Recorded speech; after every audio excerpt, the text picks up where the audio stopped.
kí la fi sàn jàwọn tí kú ti pa.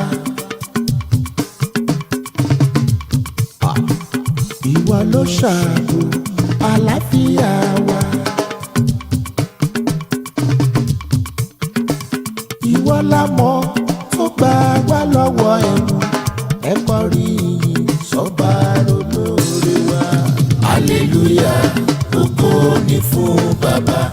Ká fi jó ìlú ní Ọlọ́run wa. Alààyè ni yóò ní ọ̀pọ̀ tiẹ̀.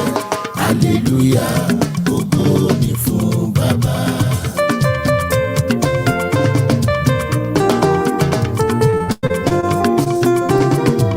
Ohùn wa kò tó láti kọrin. Ẹnu wa kò gbòòrò tó fún ọpẹ́. Bàbá lẹ́gbẹ̀rún àwọn ní kọ̀ọ̀kan. Wọ́n kéré jù láti gbọ́ lára ẹ̀gá o. Hallelujah, ògo ni fún Baba. Ká fi jó ìlú ní Ọlọ́run wa. Alààyè ni yóò ní ọ̀pọ̀ tiẹ̀. Hallelujah, ògo ni fún Baba.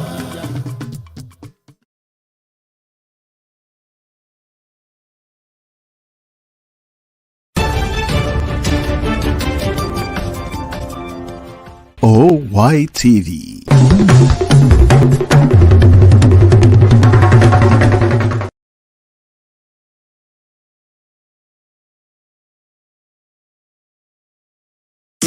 ẹ kú kàlẹ̀ ń bẹ̀ wo ọkùnrin obìnrin ọmọdé àti àgbà olólùfẹ́ yín ìbùkún olúwa ọmọ Sànúsí tí ẹ mọ̀ sí Àpèkẹ́ tún dé pẹ̀lú àrà ọ̀tọ̀ àlọ́ tó kún fún ọgbọ́n òye àti ọ̀rọ̀ ìjìnlẹ̀ Yorùbá ẹ máa bá wa ká lọ àṣà Yorùbá kò mọ̀ ní parun. Akúlẹ̀ o, akọjọ́ mẹ́ta. Apekeade náà ló tún kí n pé ẹ káàbọ̀ sí ìtàn lédè Yorùbá. Ìtàn gbójú ọdẹ nínú ìgbérùnmọlẹ̀ là ń bá bọ̀. Ẹ máa bá mi ká lọ. Ẹ̀yin ará ìlú wa gbogbo, ẹ ṣeun tí ẹ wá láti wò wá lónìí. Ẹ hu ìwà bí ọmọ ènìyàn, ẹ ṣe bí ọmọlúàbí sí wa.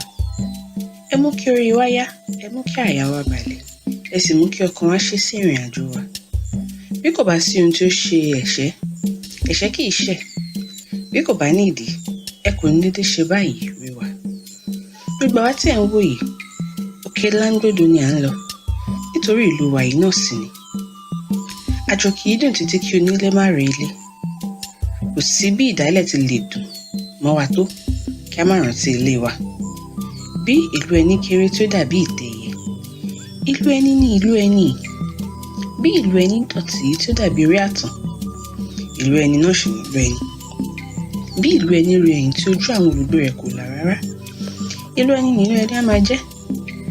Àwọn onílùú ní sì ṣe ìlú, àwọn ní sọ ìlú ìdọ̀tí di mímọ́, àwọn ní sì sọ ìlú kékeré di ńlá.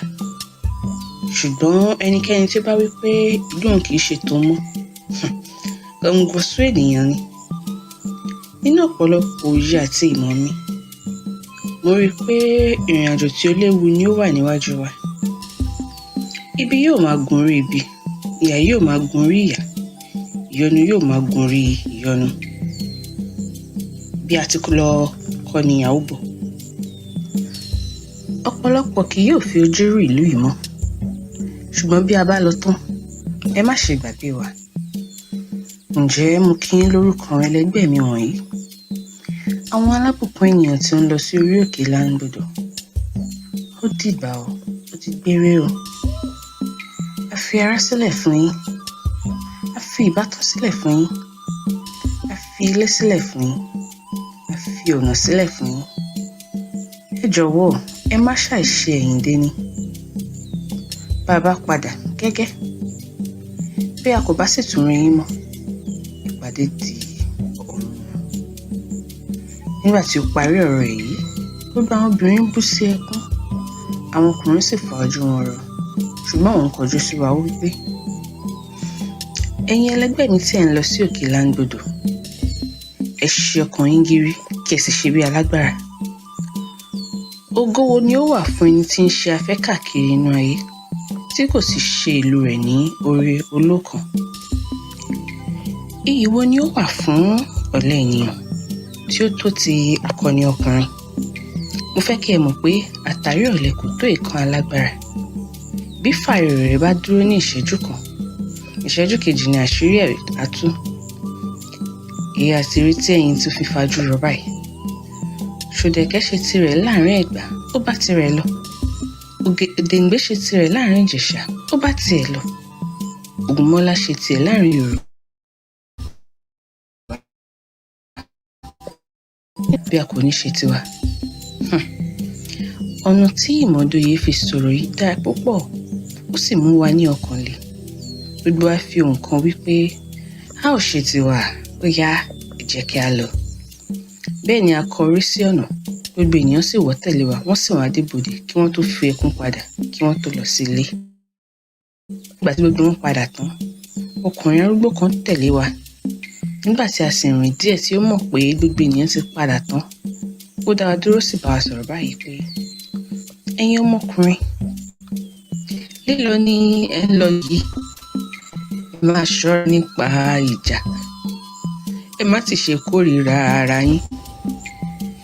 Ọwọ́ méjì ní gbé ẹrù dórí. Ọmọ ìkáwọ́ márùn-ún ní sì gbé oúnjẹ dé ẹnu. Ẹ fi ìmọ̀ yín ṣọ̀kan. Láti òní lọ, ẹ má ṣe rántí ilé mọ́. Ibi tí ọ̀nà bá kọjú sí ní ẹsẹ̀ ìtọ́. Ibi tí ẹ bá ń lọ ni kí ẹ fojú sí. Báwọn ẹranko búburú bá bá yín jà, ẹ bá wọn jà. Báwọn ẹ̀mí búburú bá yọ yín lẹ́nu, ẹ yọ àwọn náà lẹ́nu. Bó bá sì kù ẹ̀yin nìkan kẹ́ tún èrò ara yín pa. Bẹ́ẹ̀ bá gbọ́ ọ̀rọ̀ mi wọ̀nyí, yóò kúkú dára fún yín. Ṣùgbọ́n bí ẹ kọ̀ ọjọ́ ń bọ̀ nígbà tẹ́ ẹ sọ pé, ọkùnrin arúgbó náà sọ bẹ́ẹ̀ wò fún wa. Nígbà tí ó wí báyìí tán, ó fi omijé padà lẹ́yìn wa, ó bá ilé lọ. N kò ní lè sọ tí ojú wa kàn kí a tó la ìgbérùn mọ́lẹ̀ kọjá tán. Bí mo bá rí àyè, wọn ò máa sọ èyí ní ọjọ́ mìíràn. Ṣùgbọ́n n kò ní ṣàì fi ẹnu bà ti ọba ìlú kan tí ó jẹ́ ọ̀rẹ́ mi tí mo sọ̀rọ̀ rẹ̀ fún yín lánàá pé mo bá pàdé ní ìgbà ìkejì nínú ìgbérùn mọ́lẹ̀. Ìlú ọba náà ni mo sọ pé mo pa ẹkùn olójú kan. Nígbà tí à ń lọ sí òkè Láńgbódò yìí, a tún dé ìlú náà. Ọba náà sì ṣe ìtọ́jú wa púpọ̀. Ó fún wa ní ọ̀pọ̀lọpọ̀ oúnjẹ, ó sì pèsè fún wa fún ìrìn àjò wa. Òun náà ló sì jẹ́ kí n mọ̀ pé ajá àwọn òǹjẹ̀lò tí wọ́n sọ pé mo jí kò kú. Àwọn ọ̀tá mi ni wọ́n gbé pamọ́ kí wọ́n bá lè rí àyè mú mi. Lẹ́yìn ìgbà tí a kúrò nínú igbó Irúnmọlẹ̀ tán tí a fi orílẹ̀ ọ̀nà òkè Láńgbódò, ohun abàmì kan ṣẹlẹ̀ sí wa báyìí ni. Ṣe ni adédé rí tí igbó yí wa po tí a kò sì rí ojú ọ̀nà mọ́. A kò lè yà sí ọ̀tún, a kò lè yà sí òsì. A kò lè lọ síwájú, a kò sì lè padà sẹ́yìn. Igbó náà dí, ó sì dàbí ọgbà yí wa po. N kò rò pé èkúté pàápàá lè rí ibikíbi gbà kọjá níbẹ̀. A gbìyànjú kí a gé e. Ṣùgbọ́n bí a ti ń gé wọn, wọ́n tún sọdí. Nígbà tí ó pẹ́, a bá fi ara wa sílẹ̀ fún ikú. A wí pé èyí tí ó bá lè dé kí ó dé. Ṣùgbọ́n nígbà tí ó di ojú alẹ́ ọjọ́ kẹta, tí a ti di ojú kan yìí, ni a ṣe àkíyèsí tí àwọn èèyàn ńlá méjì dé tí wọ́n bà lé orí igi lẹ́bàá ọ̀dọ̀ wa. Bí kàkó sì ti gbé ìbọn kí òun bá pa wọn, ni elégbèdè ọdẹ ju ọwọ́ sí i kí ó dáwọ́ dúró. Nígbà tí ó sì pẹ́ díẹ̀, ni a rí tí elégbèdè ọdẹ pàápàá yìnbọn sí ọ̀kan nínú wọn tí ó sì pa. N kò fẹ́ kí ẹ gbàgbé pé òun gbọ́ èdè ẹyẹ. Àṣé ọ̀rọ̀ tí wọ́n ń sọ ni òun gbọ́ nígbà tí ó fi ju ọwọ́ sí kàkó kí ó dá ọwọ́ ìbọn rẹ̀ dúró. Ọ̀kan nínú àwọn ẹyẹ náà, èyí tí òun pàápàá wá pa níkẹyìn ní, ó ń sọ fún ìkejì rẹ̀ pé kàkó ni ó kó ìyọnu bá wa nítorí obìnrin aláìṣẹ̀ tí ó pa ní igbó ńlá ní Ìjẹ̀lú tí ó sì ké igbe rẹ̀ lọ sí ọ̀run. Ẹyẹ náà sì sọ pẹ̀lú pé bí kò bá jẹ́ pé a bá pa òun tí a fi òun rúbọ láti fi ṣe ètùtù ẹ̀ṣẹ̀ burúkú tí kàkó ṣẹ̀ ni, inú Ọlọ́run kò ní dùn sí wa, a kò sì ní lè yọ nínú ibi ìhámọ́ yìí láéláé. Eléyìí náà ni ó mú kí elégbèdè ọdẹ pa á. Gẹ́gẹ́ bí àṣà ilẹ̀ wa, a mú ẹyẹ yìí, a la inú rẹ̀, a bú epo sí i, a sì gbé e sínú àpáàdì kékeré kan báyìí. A gbé lọ sí ìdígi ńlá kan tí ń bẹ lẹ́bàá ọ̀dọ̀ wa. Inú Ọlọ́run dùn pé a ronúpìwàdà, kì í ṣe nítorí ẹbọ tí a rú, ṣùgbọ́n nítorí ó mọ̀ pé ìbáṣepẹ́ a ní òye jù bẹ́ẹ̀ lọ ni àbá sin òun ní ọ̀nà tí ó dára ju èyí yìí lọ. Kò pẹ́ lẹ́yìn èyí nígbà tí èrò kan dédé sọ sí mi nínú. Mo rántí obìnrin tí ó yọ mí nínú ìtìmọ́lé àgbákò níjìlọ. Mo mú tùràrí nínú àpò mi, mo dá iná, mo bẹ̀rẹ̀ sí í jó. Mo pè kí ó ti ilẹ̀ jáde, mo ń pa itú ọdẹ. Láìpẹ́ ó yọ láti inú ilẹ̀ lọ́kọ̀ọ̀kan. Mo sì wí fún àwọn ẹgbẹ́ mi báyìí pé, ẹ wò ó, obìnrin tó yọ mí nínú ìtìmọ́lé àgbákò ló ń bọ̀ yìí. Ìrànlọ́wọ́ ni orúkọ rẹ̀ ń jẹ́. Nígbà tí òun náà sì súnmọ́ mi, ó ní, àkàrà wo oògùn? Èmi nìyí, ẹ ṣe tó fi ń pè mí? Èmi náà sì kó ẹjọ́ ba ilẹ̀. Mo rò fún un bí ìyọnu ńlá ti dé bá wa, tí a wà ní ọ̀nà tí a kò lè yọ jáde láti odidi ọjọ́ 3. Àti bí elégbèdè ọdẹ ti gbọ́ ọ̀rọ̀ tí àwọn ẹyẹ yìí sọ, tí a sì ṣe gẹ́gẹ́ bí ọ̀rọ̀ wọn, àti pé nítorí èyí náà ni mo ṣe pè é ti ilẹ̀ jáde kí ó lè gbìyànjú yọ wá nínú àhámọ́ náà. Ìrànlọ́wọ́ fetí sílẹ̀, ó gbọ́ gbogbo ohun tí mo sọ. Bí mo sì ti parí ọ̀rọ̀ mi tán, wí fún wa kí a tẹ̀lé wọn, a sì tẹ̀lé e. Gbogbo igi tí ó yí wa ká sì bẹ̀rẹ̀ sí í yà kúrò lójú ọ̀nà bí gbogbo wa ti ń kọjá lọ. Láìpẹ́ a tún já sí ojú ọ̀nà Kíláńgbòdò. Níwájú mo sì padà bá ìrìnkèrindò rẹ̀ lọ. A kò rìn jìnnà jù bẹ́ẹ̀ lọ lẹ́yìn èyí títí ilẹ̀ fi ṣú tí a sì sùn. Ẹ̀lúlúkẹ́ àìké ní òwúrọ̀ ọjọ́ kejì ni a sì ti fi ẹsẹ̀ sí ọ̀nà tí a ń lọ. A kò sì tètè rí ìyọnu kan bí kò ṣe ìgbà tí ó di déédéé agogo 10 àbọ̀ tí a rí ọkùnrin kan níwájú wa, orúkọ ẹni tí ń jẹ́ Ẹ̀rù. Nígbà tí a rí ọkùnrin yìí, àyà wa já nítorí orí 4 ni òun ní. Ọ̀kan dàbí orí ènìyàn, ó kọjú sí ìlà oòrùn. Ìkejì dàbí orí kìnìún tí ó bá ní ibùba, òun kọjú sí ìwọ̀ oòrùn. Ìkẹta dàbí orí ejò ńlá tí ó ń yọ ahọ́n lé ẹnu tí ó sì ń pọ oró jáde, èyí ní wo ìhà gúúsù. Ìkẹrin tí ó sì dàbí orí ẹja olóró ẹni tí iná ńlá ti ń jáde, ìyẹn wo apá àríwá. Onírúurú ejò ni ó sì yí ọkùnrin yìí po. Ọ̀pọ̀lọpọ̀ àkéékèé sì fi èjìká rẹ̀ ṣe ilé. Bẹ́ẹ̀ ni irun bò lára bí aṣọ. Àwọn oyin àti agbọ́n ní ọ̀kẹ́ àìmọye ń fò yí káàkiri. Wọ́n á sì máa fi ọwọ́ pa wọ́n bí ó bá ti ń rìn lọ. Bí ó ti ń bọ̀ ni atẹ́gùn ńlá bẹ̀rẹ̀ sí í fẹ́ tí gbogbo igbó sì ń pariwo. Àwọn igi àti ọ̀pẹ sì bẹ̀rẹ̀ sí í ké wípé ẹ̀rù ń bọ̀ wá sí orí àwọn ọmọ aláìgbọràn. Ìdáwọ́ Ọlọ́run ni òun ṣe láti gé àwọn olórí kunkun kúrò kí wọn kí ó má bàa di àbàwọ́n sínú ayé. Ohun ìjayà ńlá ni ọkùnrin náà jẹ́. Nígbà tí ó sì rí wa, ó dúró ń wò wá. Kàkó àti elégbèdè ọdẹ sì súnmọ́ láti bàjà, ṣùgbọ́n wọn kò lè dé ọ̀dọ̀ rẹ̀ títí oyin àti agbọ́n fi lé wọn padà. Wọ́n gbìyànjú ní oríṣiríṣi ìgbà ṣùgbọ́n kò ṣeé ṣe. Èfò ìyẹ́ mú ọfà rẹ̀, ó ta sí ṣùgbọ́n kò ràn. Olúkúlùkù wa sa ipá, ṣùgbọ́n a kò rí gbé ṣe. Níkẹyìn ni ìmọ̀dóye sọ fún olóhùn iyọ̀ pé kí ó kọ orin arò sí i, kí ó má ṣe kọ orin èyí tí iná yóò fi máa yọ tàbí tí èéfín yóò fi máa rú, ṣùgbọ́n kí ó kọ orin àánú àti ohun tí yóò fi lè ronú nípa wa tí àánú wa yóò sì fi ṣe. Olóhùn iyọ̀ ṣe bí ìmọ̀dóye ti wí. Ó bẹ̀rẹ̀, ó mú orin, ó ń kọ.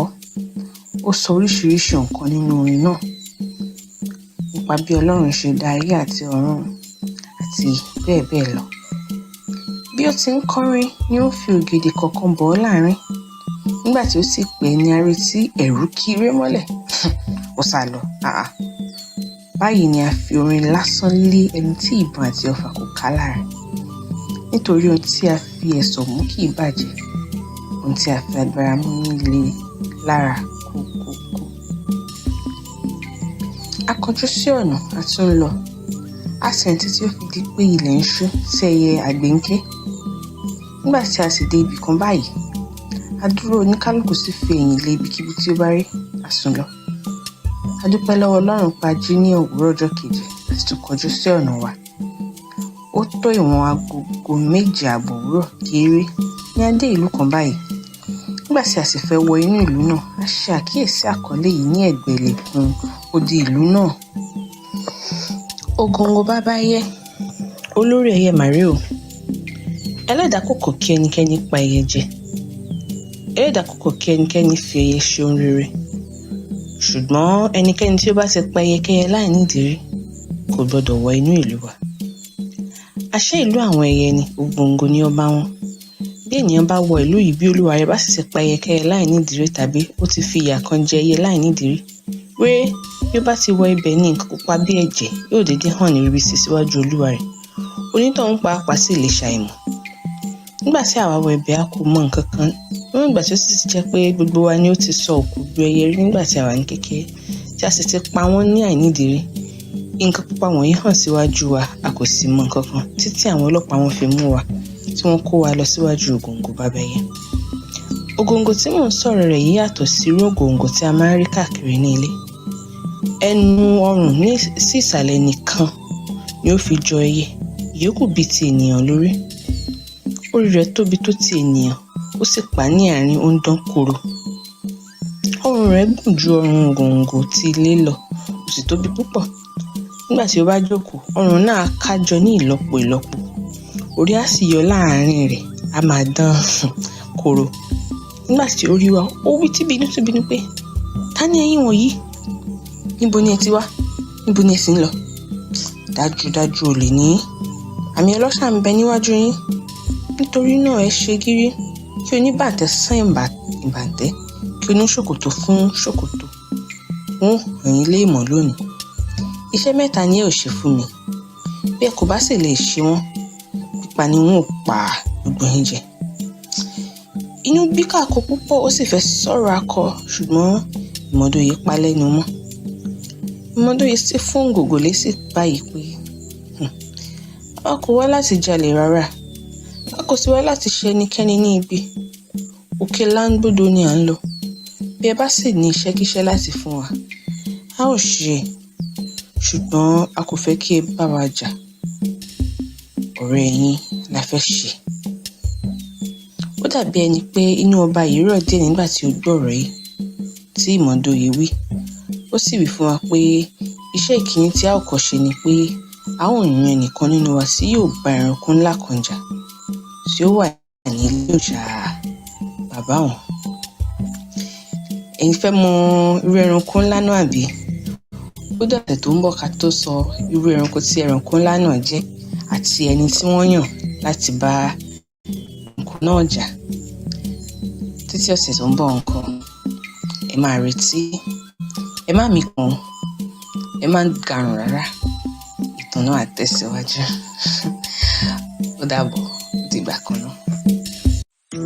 Ẹ kú kàlẹ̀ ń bẹ̀ òun ọkùnrin, obìnrin, ọmọdé àti àgbà olólùfẹ́ yín ìbùkún olúwa ọmọ Sànúsí tí ẹ mọ̀ sí Àpèkẹ́ tún dé pẹ̀lú àrà ọ̀tọ̀ àlọ́ tó kún fún ọgbọ́n, òye àti ọ̀rọ̀ ìjìnlẹ̀ Yorùbá.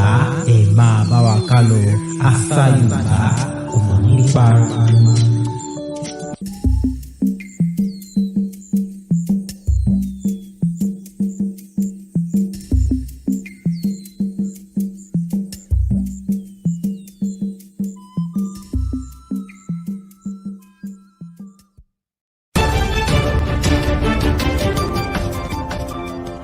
OYTV.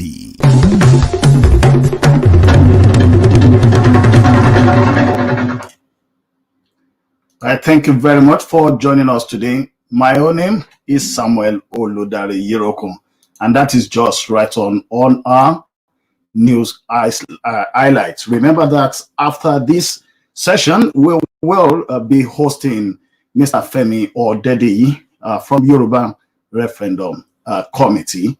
And later on, we will, of course, also be hosting the members of the Osher African and Caribbean Project.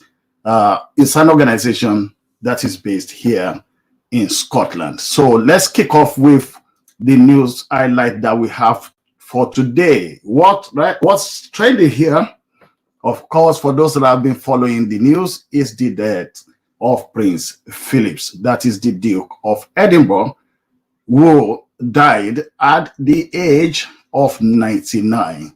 And I'll take that one straight away from that is royal correspondent Rebecca Taylor. The palace said in a statement, "It is with deep sorrow that Her Majesty the Queen has announced the death of her beloved husband, His Royal Highness the Prince Philip, Duke of Edinburgh. His Royal Highness passed away peacefully this morning at Windsor Castle." The palace said more announcements will be made and added the royal family will join with people around the world in mourning his loss. Prince Philip, husband and consort to Queen Elizabeth II, recently spent 4 weeks in hospital where he underwent a procedure for a pre-existing heart condition, his longest stay ever. A notice announced the death was placed outside Buckingham Palace, and mourners came to place flowers at the gates. The government has issued a reminder about the current COVID guidelines to people who are thinking of gathering in the wake of the Duke's death. Harry and Meghan, who are now in California, have stepped back from their royal rules, updated the website of the non-profit to reflect the news.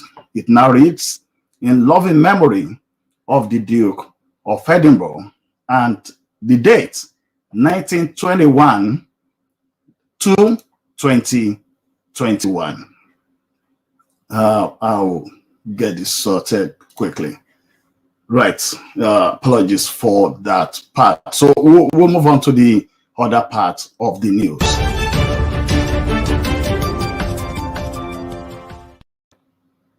Right. Coming right at the second is this one, which is very, very important, and it's coming from the Guardian. Councils can house those not entitled to support in pandemic, High Court rules.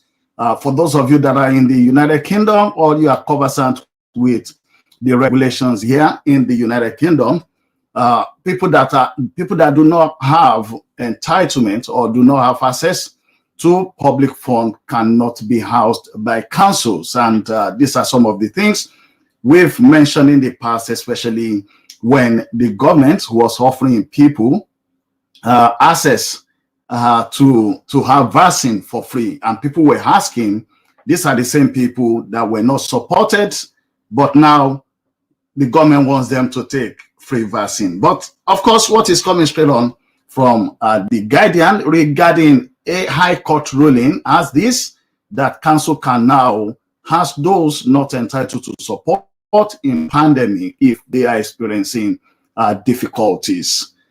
Let's quickly take that on. When Timon Nkube, 61, was refused emergency accommodation by Brighton and Hove City Council in September, he was forced to live on the streets. The UK was on the verge of its second wave of the pandemic, but the council did not house Nkube, a refused asylum seeker from Zimbabwe who came to the UK fleeing persecutions, as his immigration status meant he had no recourse to public funds. Nkube said of that time, there were rumors that the pandemic was getting worse. It was very scary. Living on the streets is dangerous. You are exposed, there's no dignity. One time I was sleeping in the bus stop and I woke up to people waiting for the bus. It is very embarrassing. Nkube, who has diabetes and poor eyesight, was referred by Voices in Exile, an organization Brighton supporting refugees, asylum seekers, and those with no recourse to public funds, to lost-up solicitors who took on his case. Now is behind a landmark decision by the High Court, which ruled that councils can provide emergency housing during the pandemic to homeless people who would not normally be eligible for support. It's a step in the right direction, said Nkube, who in home office accommodation, or who is now in home accommodation in Sweden. During the weeks, he was sleeping rough. Nkube spent most of his time in the railway station, then walked the streets at night when it closed. Once he woke up wet because someone had urinated on him. There were times he contemplated suicide. For someone not to kill themselves in my situation is a miracle, he said. The temptation is there. You think, what do I do now? You are nothing. Councillor Cyril Hugh Jones, joint chair of the Brighton and Hove City Council's Housing Committee, said, this case highlights the difficult position of the council that want to ensure people are protected regardless of their asylum status. In the absence of government guideline, we welcome the identification by the court of the additional, albeit limited powers councils have to help people with no recourse to public fund and not entitled to support from other agencies when there is a danger to life. Right, that's on Guardian, and under the headings, councils can house those not entitled to support in pandemic. High Court rules. We will encourage people that are in such a situation to approach their solicitors for the information on this. But it's a work development that people do not have to stay on the streets. If ordinarily they work, they hand money. Some that are even asylum seekers have to be housed, but then because of the pandemic, people have lost their jobs. People that would ordinarily cater for themselves and their families, they were affected by the pandemic, and because they do not have access to state help, majority of them have to pull back, while some people that have access were pushed into the furlough scheme, where the government pays for workers, even if they are unable to work. But that has not been the case for this other set of people. We'll quickly go to the next and the last news highlight for this week.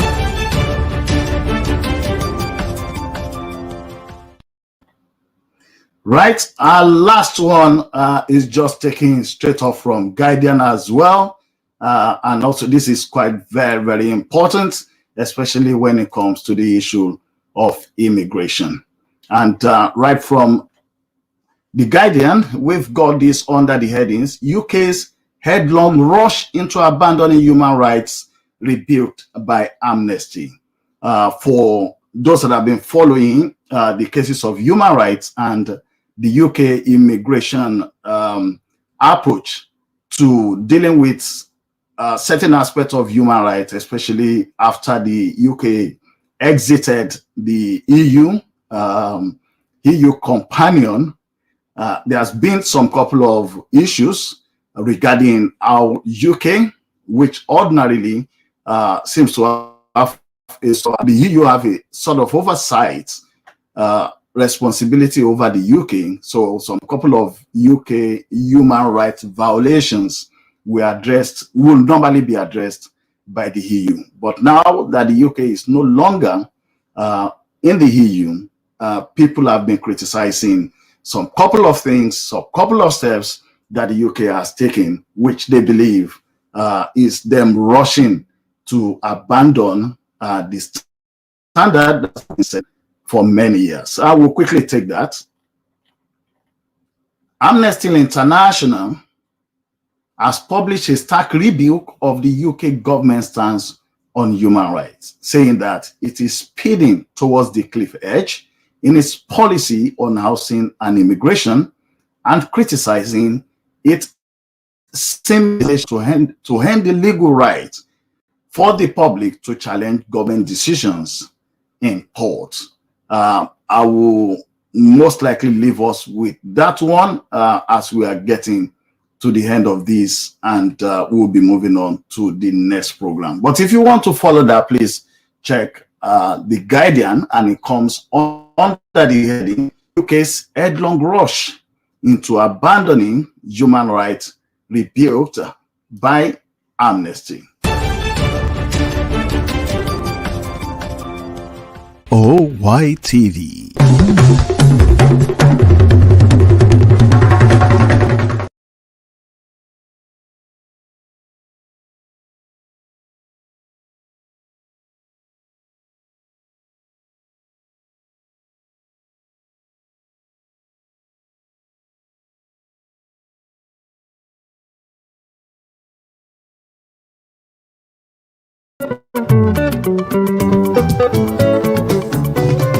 èrò tíra dé ìwé ẹ bá mi kí bàá.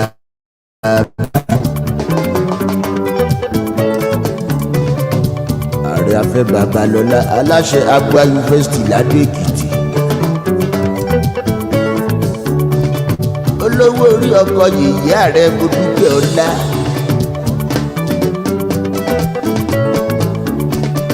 àná wa lọ́wọ́ má dẹ̀wọ̀ má dẹ̀tọ̀ gbọ́dọ̀ jẹrẹ ló. afẹ́ṣe gbígbọ́ lọ́rọ̀ mi ìgbẹ́nu bá jẹ́ ó yẹ kójú ó tì. nígbà kan tí ò dúpẹ́ orí ajẹ́gbẹ̀mù yabara bó orí jẹ́. èjìká tí ò dá ṣe jábọ́ ló jẹ́.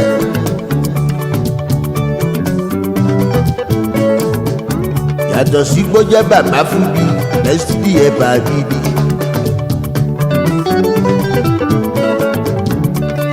àjùmọ̀ bí òkan tánú ẹni ọlọ́run bá rán sí mi níṣe ni lóore.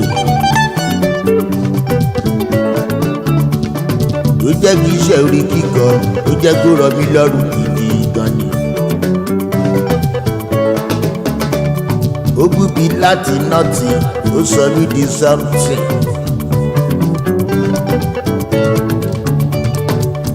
láti zero ó sọ mí di hero. gẹ́gẹ́dẹ́ láti ọ̀gá international.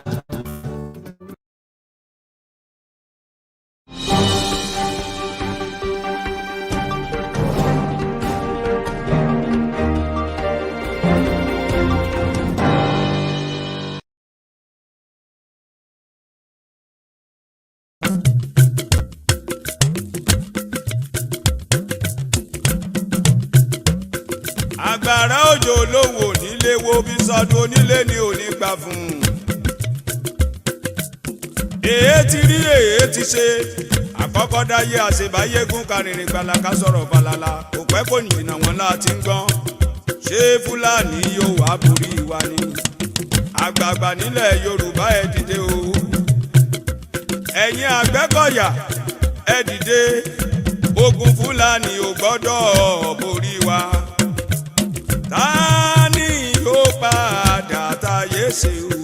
ẹ̀yin àgbààgbà ìlú kí ló dé o. tẹ̀bí ń ṣòro bí èwe kí ló dé. ẹ̀yin ṣe èèyàn bí ọkà èyí ti ṣe. àgbà ìlú máa ṣòro bí èwe.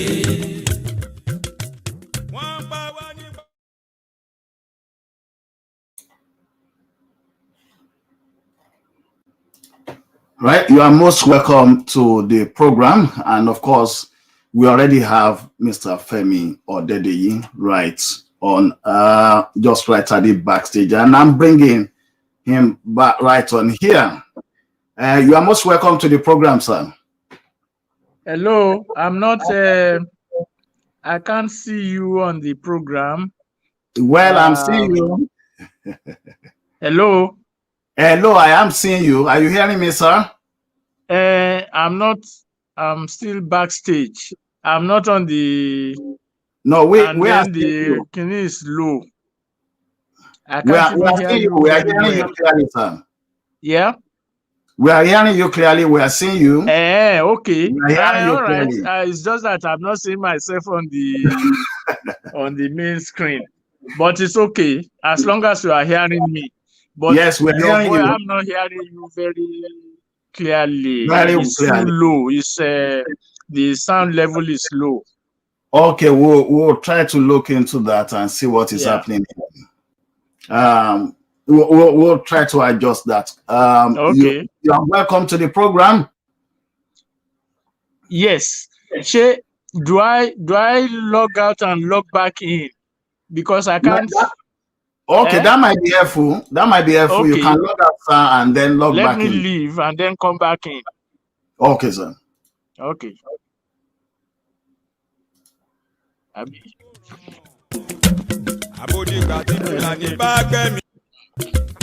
There was èé ti rí èé ti ṣe àkọ́kọ́ dáyé àṣebáyégún karìnrìn gbàlàkà sọ̀rọ̀ falala kò pẹ́ kò yìnbọn wọn láti ń gbọ́n ṣé fúlàní yóò wá borí wa ni àgbààgbà nílẹ̀ yorùbá ẹ dìde o ẹ̀yin àgbẹ̀kọ̀yà ẹ dìde ogun fúlàní ò gbọ́dọ̀ borí wa ta ni yóò padà táyé ṣe o. Hello. Right, are you hearing me, sir? Okay. You are still far distant away, but okay. Go ahead. But you can see me. You can see me. Okay, but the volume. Okay. Are you hearing me very well, sir? Now. I don't know what's wrong with this one, no. But go ahead. I will put my ears by the phone. Okay, I'm hearing you clearly. Okay.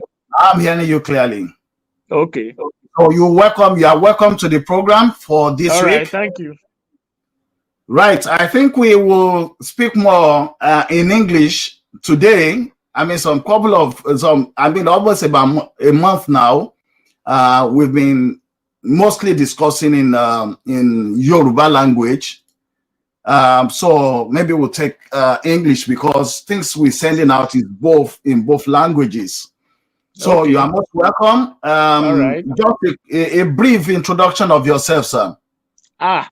Well, I am Femi Odedeyi as usual, and I represent the Yoruba Referendum Committee, and I'm here to explain to interested persons what we are all about and why we need to do that referendum, why it is the most peaceful way out for the conundrum that the Yoruba find themselves in the Nigerian post-colonial state at this point.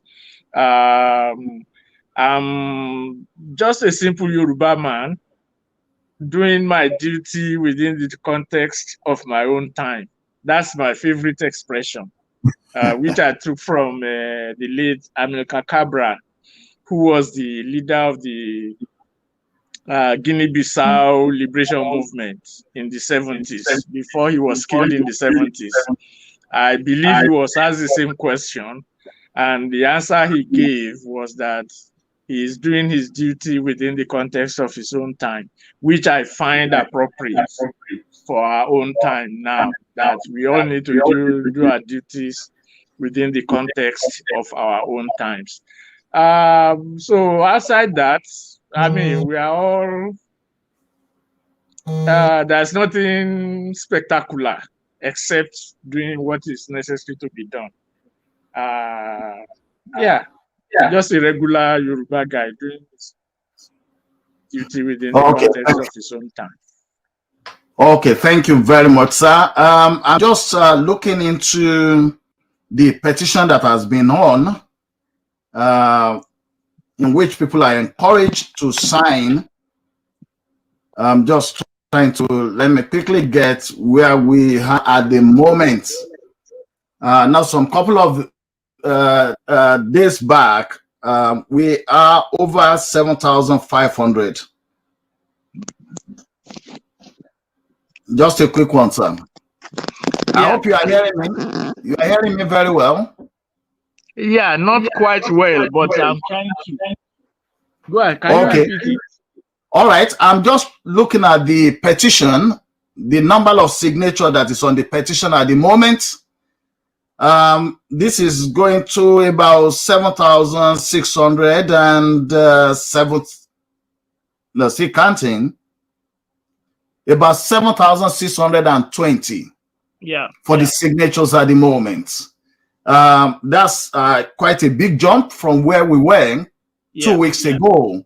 And you've explained that at every 5,000 mark, letters will be sent to the governors and the speakers and members of the state houses of assembly. Could you explain that further, the importance of that to our people? Okay. Yes. The way we plan it is that at we are about 40 million people worldwide. So we are saying that at every 5,000 signatures, we will be sending the letters and the demand to the governors and the state houses of assemblies in Yoruba land to pass the bill for a referendum into law, and then set a time and date for holding the referendum based on the laws that they have set aside. The first 5,000, we did that. We sent the bill and everything to them, to the speakers and to the governors. Now that we are, and in fact, at every 1,000, we always, we update the social media page and all that. We get the updates. And then the next 5,000, we will repeat the same thing. We are sending the same things to them every 5,000. So it's not going to be different. But just to let them know that, one, this drive for the petition is ongoing, and we are not putting any specific limit on it. Because, of course, if you can reach 40 million people today, that would be fine. But we want to let them know that it is an ongoing process that Yoruba people are engaged in, and we want them to be alert to that process. That's why we are sending the 5,000 to them. Now, if it gets to 10,000 or 20,000, and some of them feel it is time to take action on the bill, yeah, that is fine. That is welcome, especially when it is within the context of the political contradictions in Nigeria itself. What is happening, what we are doing is not in isolation. It's not an isolated academic event. It is part of the whole political process. So while the politicians may be making their own calculations, they will be faced with opposition, not only within Yoruba land, but also outside Yoruba land. They will be faced with different alternatives, like we have had now, when the North is now trying to speak with one voice, as they say. They are now talking about the North. All the different groups are coming together, talking about the North, and this is what they want. So that is bound to have an impact on politics in Yoruba land. So our intervention is actually to use the referendum as the collective voice of Yoruba people. And while we are doing the petition, we are also putting out bulletins, what we call bi-weekly bulletins, by the Yoruba Referendum Committee, where we analyze current situations within the context of our existential reality of today, and what we intend to do about it today and tomorrow. So everything is combined. So when we alert them that we have reached another milestone, 5,000, another milestone, 5,000, it is for them to be sensitive to the yearnings of Yoruba people worldwide. Now, if for one reason or the other they refuse to be sensitive, which I doubt, that is, they will be sensitive, going by what some of them have been saying. But the worst case scenario, if they refuse to be sensitive, when we feel comfortable enough with the numbers that we have, Yoruba people will be able to have a foundation to establish what they want in terms of resolving any political issues that might arise in future. So it cuts both ways, for the sensitivity of the political leadership and also for the sensitivity and mobilization of Yoruba people. So, and we are targeting a situation where the sensitivities of the Yoruba people will come in alignment with the sensitivities of the Yoruba political leadership. Since political leadership is always at the service of the people under any condition, even dictators rely on what they call power of the people. They mobilize people for their dictatorship. So at all times, a political leadership is always at the service of the people. So if there is a misalignment, or if there is no alignment between the two, then the will of the people will prevail. And that is what the petition will bring, because it will have served to create a movement of Yoruba people for what they want. Okay. Thank you very much for that explanation, sir. There are many things or many roots or many groups that are in Yoruba land at the moment, and every of those groups obviously claim that they are fighting for the liberation of the Yoruba people. We also, that group have different approaches. Yoruba Referendum Committee has its own approach of what it believed will secure the liberation for the Yoruba people, whether in the short term, the medium term, and the long term. We have others also who have the idea about the restructuring of the country. We have some that even believe that if the presidency comes to the Yoruba people, that it will resolve some things, while we have other people that are entirely on separating the Yoruba land from Nigeria. I want us to pick them, just to pick them one by one, and the answers to be very short. And this is not about criticizing those other approaches, but actually looking at what could be the bottlenecks or the challenges they could face pushing those things forward. So let's start from the information we received this week about a group that is planning to hold a referendum on June 12th. What do you see to this, sir? Yes. Well, unfortunately, we don't know. When I say we, the Yoruba Referendum Committee, because we try to find out, we don't know which group is behind that call for the June 12th referendum. But whether we know them or not, one will expect that June 12th is less than 60 days away from today. Yeah, approximately 60 days away from today. Today is 11th. So if a momentous event, because we consider the referendum to be a momentous event in the history of Black people, in the history of Yoruba people, because it is something that will affect our future. The people ought to be aware, like we have been sensitizing people. We talk about bulletins, we talk about all the social media thing, we talk about the petition, we talk about all these programs we are doing. People ought to have by now have an idea of what is going to happen on June 12th. Who is going to carry it out, for example? Is it by the Yoruba government, or is it by, and it is very important to know the answer to this question, because it will determine the validity and legitimacy of the referendum.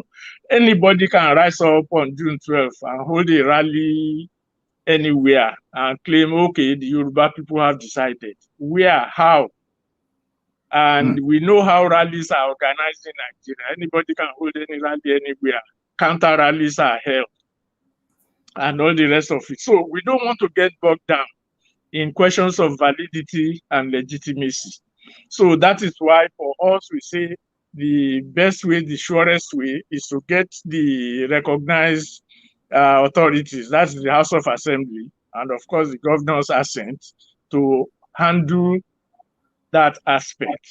I don't know how they are going to do theirs on June 12th. We asked, when we saw the thing, we asked some of them, how is this going to happen?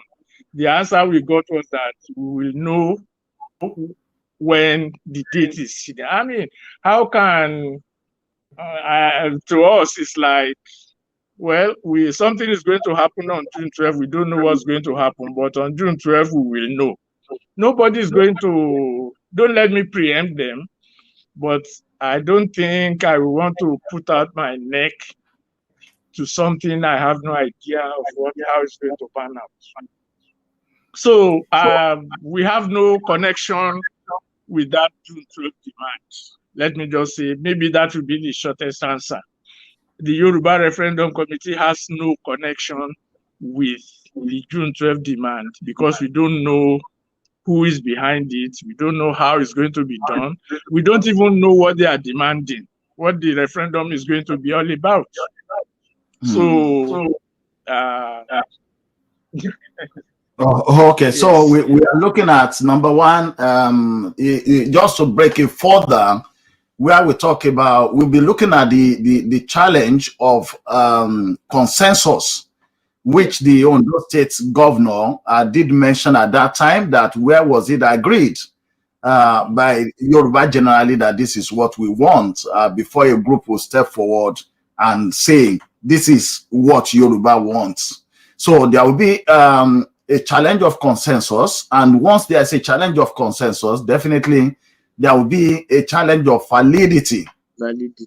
Then before we now come to the challenge of who actually is going to organize it, what apparatus do they have to organize such thing, and to be able to, beyond people just saying yes and no on social media or on websites, we begin to look at what structure has been put in place within now and that 60 days to set such thing up. So let's quickly move to the next one. When it comes to that of restructuring, you probably will have had even some political bigwigs at the northern part of Nigeria also talking about restructuring, that they believe that the restructuring will resolve the current imbroglio in Nigeria. But looking at it from the angle of the Yoruba people, do you think that restructuring has been pushed forward, whether they are using the Oron report or they are using the 2014 Confab report, or they are using the APC, I think is El Rufai's led APC restructuring documentation? Do you think that for the Yoruba people and the Yoruba land, will restructuring secure for us that future that we want for us and our children? Thank you. Well, we'll have to start from, and quickly too, from basic definition. Restructuring is simply, I think it's even self-defined, to change the structure. That's what it is. Let us restructure it. Let us change the structure. So the question is, what is the structure? What we have now is a structure that centralizes everything in the center. It's a structure that has neutralized all the regions as we used to have them. It's a structure that is unitary. So ordinarily, when we talk about restructuring, we are saying we don't like what obtains. Let us have something else. Now, the question now is, what do we have? So if we say restructuring, we need to now say, what are the pillars for that? What are the pillars for the regions that we had? What are the pillars for the unitary system that we have? And then the question of whether we are of course, federation, a federal system, or a unitary system. And we have already said it is a unitary system. So if we are going to have a federation, a federal system, there must be components. And the components will have to be identified. So in this case, we are saying the Yoruba, a component unit in Nigeria, culturally, politically, sociologically, and everything. So by definition, we have a mandate and we have a right to state what we want to do and how we want to be in Nigeria. So now the politicians will come, or everybody will come and start messing up the definition. The definition is very simple. All you need to do is to say who are the component units that want to be structured. So all the different reports that we have, they are mainly trying to tinker with the unitary system and then trying to put 2 and 2 together to make it 5. Which that's why none of it has worked. That's why it will never work. That's why anything that the center produces will never work, because it has to reproduce itself as a center. But what we are demanding is that all the component units of Nigeria have a right to express themselves. And so whether we call it restructuring, we call it whatever name we call it, the point is this: our lives, our future is not about slogans. Of course, slogans play a role in any political struggle. You need slogans to move people, to drive people, to do all those kind of things. But we are not attaining towards a slogan. Our objective is not the slogan. Our objective is the realization of our experience and our existence. So once we admit that we are Yoruba people, the next thing is, do we have to relate with other people in Africa or not? And under what conditions do we relate? That is what we have to resolve. So because now it's even a little bit more complicated, because Nigeria is already indebted to several countries in the world. So if, let's say, China, for example, that has already taken over, and one of their conditions is the infrastructural, this and that and that. So who is going to pay for all those things? So if we even say we don't want to have any relationship with anybody, we want to stand on our own, we are on an island and we can live by ourselves, we still have to negotiate. Even if we are not going to pay all, we still have to negotiate the payment of these things. So definitely there must be some kind of relationship. The question is, what kind of relationship? And that's why we have to be wary and be careful when we make our definition. So it's not about slogans. It's simply about, okay, this is who we are. This is what we want for ourselves. And that is why the referendum is so crucial. This is what, and the consensus you mentioned, this is who we are. This is what we want for ourselves. And this is how we are going to get it. So the referendum will have not only provided the consensus for it, it will have laid the groundwork for addressing any problems that will come in the future. Because by then, we'll be able to negotiate, not as states in Nigeria, but as Yoruba people. We can organize ourselves anyway. Every village in Yoruba land can decide to become a state. That is our problem. We can resolve that. So, but we can say as Yoruba people, we want to use language for our language for education. We want to do this, we want to do that, we want to do that. We will decide that. So let's, it's not about sloganeering. You know, we want restructuring. We don't want restructuring. We want, we are ready to go. We are not ready to go. All these are just what I call agitational tools. And the objective is not the agitational tool. The objective is freedom. A tool is a tool. A tool cannot be the end result. A tool is it has its use value. So if we recognize it as its use value, we use it to achieve our desired result. So our desired result is existential freedom for Yoruba people, which can survive, whether be with other people or on our own and all that. All issues will be taken care of at that point.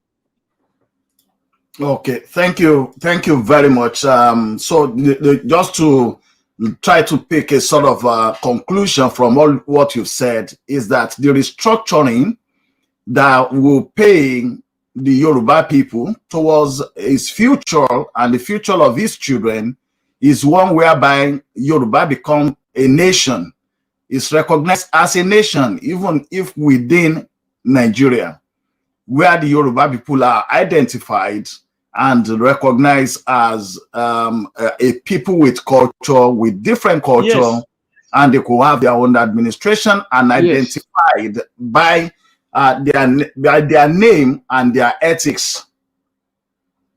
Yes, that we are a nation already. There are many nations in Nigeria. What we don't have is a state.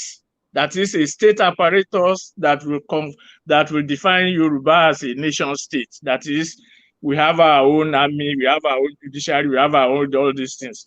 So the problem with Nigeria and with much of Africa, that's where the structuring, suffering, this suffering that comes, is a question of states. What kind of state structure do we want for between us and other nations? So it's no longer, the issue is not restructuring, quote unquote, Yoruba land, whether we want more states or we don't want more states, whether we want devolution or we don't want. That's not the question. We are a nation. We have a language, we have a common contiguous territory, we have everything that sociologically defines a nation. We are a nation. The question that is facing us is the question of states that governs our nation. And that's the problem we have been having since 1960, when the military came in, when they tried to destroy the nation of not only Yoruba people and other nations in Nigeria, and try to make another nation out of us. That's why you have a Nigeria without language, without culture. And that is why everything is collapsing. If you look at Switzerland, Switzerland is made up of at least 4 nations, I think, 4 lingua. They have a multinational state where each cultural entity is recognized as a nation by itself and in itself. German, French, and they have their cantons, that is their local governments and all the rest of it. So there's nothing stopping Africa from doing similarly, if necessary. And if it's not necessary, so the problem is that recognition that we are a nation and there are other nations also. Once we have that recognition, the question of whether the confusion between restructuring or devolution and all the rest does not even matter. And that is why the referendum matters. Because the Yoruba referendum also legitimizes, validates, and solidifies the nationality. So the whole question of consensus and all the rest is about validation, legitimization, and solidification of the nationality. Once we get that right in our conception and perception, all other things will flow. All other things will flow. And I believe, when they say choose between restructuring or no, well, again, you still have to know, what are you restructuring? What is the edifice that needs restructuring? So it is to create a state that is a post-colonial state, the Nigerian state. We want to recreate a state. So to do that, you need the foundation, you need the building blocks. And what are the building blocks? The nations. So let the nations now take themselves back. Once they take themselves back, they will be able to create a structure for a relationship. Okay. Thank you very much, sir. Before we come to the second part of the program, which will lead us to the rest, we'll take a short break just now. When we come back, we'll look at the third option before now coming to the referendum 1. Listeners, please do stay on with us because we will be right back. OYTV.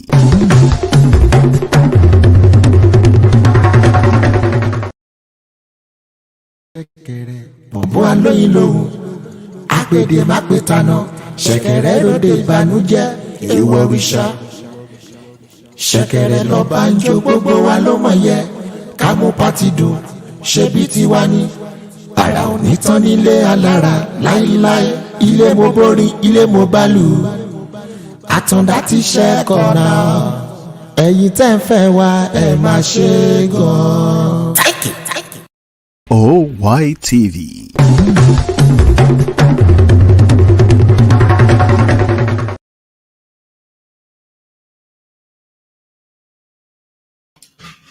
You are most welcome. We're still on with Mr. Femi Odedeyi from Yoruba Referendum Committee. Thanks for staying on with us, sir. And Yes. just coming to the third one, because obviously we've spoken about the restructuring. We've spoken about those that are planning to hold a referendum for June 12th. And the last one, people have been talking about the presidency coming to Yoruba land. We know that within the Nigerian country, there have always been this issue of they have to rotate the presidency. Unfortunately, the presidency is mostly rotated between, I think, three. Like you said, that we have many nations in Nigeria, so it's always been rotated among three nations. If we can say that, the remaining nations have been pushed to the back, and then maybe because of the unitary style of government that is being practiced in Nigeria. So when you have the north, the other nations there, they are fused into Hausa Fulani. Then you go to the east, all the other nations there, even the ones that seem to have a different cultural values, different from the Igbos, but then all those nations are fused into Igbo. And of course, when you come to the Yoruba as well. So we come with this question. 2023 presidential Yoruba person, will this resolve? Because like you said, it's not about slogans and it's not about who wants to get what, but really about setting a future and a foundation for the future for the Yoruba nation. So with this presidential ticket, let's say even all the political parties in Nigeria decided that, okay, let's give it to the Yoruba person. Will this secure the future we're talking about for us? No, in the sense that, one, we've had it before. Olusegun General Obasanjo was president for 8 years, and well, nothing to show for it. The reason why I said this is not why I said no is that the question of presidency of Nigeria has nothing to do with development, Nigeria or any African society for that matter. The question of development has to do with the structure of the state. The countries that you see, when we are talking about Nigeria and development, that's why we always refer to the First Republic in Yoruba land, especially. We say the Awolowo era was our golden era. There's a reason for that. That is, the Western region, even though is majorly Yoruba, then of course when the Midwest was excised, it became largely Yoruba. But it used to be, the Western region used to be Yoruba and non-Yoruba, Edo, Shekiri, and all the rest. Yes. But they were able to develop a future plan for us based on our own realities at that time when we had the Western region. That was why it's now regarded as our golden era. Since Nigeria became unitarized in 1966, all the developments, everything that has been happening in Nigeria has been going down in all indices of development. Whereas what we had between 1951 and 1960 in the Western region still stands tall. So all the things they did at that time, because they had an economic philosophy that is in tandem with the cultural aspiration of the people. So when they started out, they went into the history of Yoruba people and all that, and all this and all that. And then they looked at, okay, how do we bring the past into the present to create the future? So they had an economic philosophy. They had a philosophy of state that looked at developmental economics. So they established developmental banks. That's how the Wema Bank and the National Bank came up. And then the Western Nigeria Development Corporation, which has now become the Odua Investment. So there's also the political aspect of it that they call welfareism, which is popular and used to be popular in Europe at one point, where public service government is expected to utilize public resources for the public good. So all these things combined make that government unique. Now, since the unitarization of Nigeria, it has not been like that. That what we have with the centralized structure is an economic philosophy that sees Nigeria as just a market. It's just a market, just like the colonial people saw Nigeria. Nigeria was created as a market for labor brothers to trade in palm oil and all the rest of it. And that's what continues. So that is why you now have in the Niger Delta that has the Ijaw Nation and other nations in the Niger Delta that has natural resources of the oil that is feeding Nigeria, but is the most backward place in Nigeria today, if not in Africa. So, and then all their environment and all the rest have been destroyed. So, is the state, the Nigerian state, is meant to exploit the wealth, the mineral, and the human wealth of the people, not for the benefit of the society, but simply to be consumed. So that's why we are saying, whether it is Yoruba or Igbo nationality or anybody, nothing is going to happen. That is one. Two, despite that, because we know the history of Nigeria, we are also saying, yes, let the Yoruba throw their heart into the ring for the simple reason that as long as we are yet to extricate ourselves from Nigeria, if we don't establish our political foothold, we will become victims of the Nigerian state. And that is the problem you are having with the Niger Delta and all the rest of them, even though I believe they are doing it wrongly because of their alignment with the North.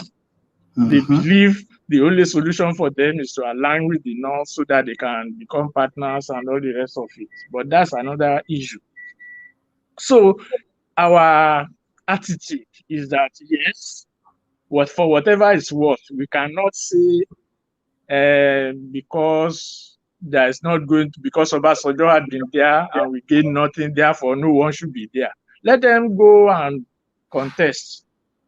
But while going to contest, we will make sure that, yes, Yoruba land has a political foundation. That is why, again, I will go back again to the referendum thing, that we are not, there are some that are saying there will be no election, they don't want election. Okay, fine. But what we are saying is whether there is election or no election, let the Yoruba have a standard. That referendum is the standard. It's the standard that defines our political, cultural, and social moves. So once we have that, we can use that under any circumstances that arises. That is one. Two, this is political strategy or tactics. We will prefer a situation where every nation in Nigeria will put up its let every nationality in Nigeria put up its own presidential candidate. So if every nation produces its own, we'll see who will win now. And if there's no winner, because by right, every nation has a right to express itself. This is what we want. So definitely, if they put up their own candidates and they win in their nationality, their victory cannot be denied by anybody. So we'll be forced to negotiate. Oh yeah, how do we do this thing? The Yoruba won in Yoruba land, the Fulani win in Fulani, the Igbo win in Igbo, the Ijaw win in Ijaw land, the Birom win in Birom land.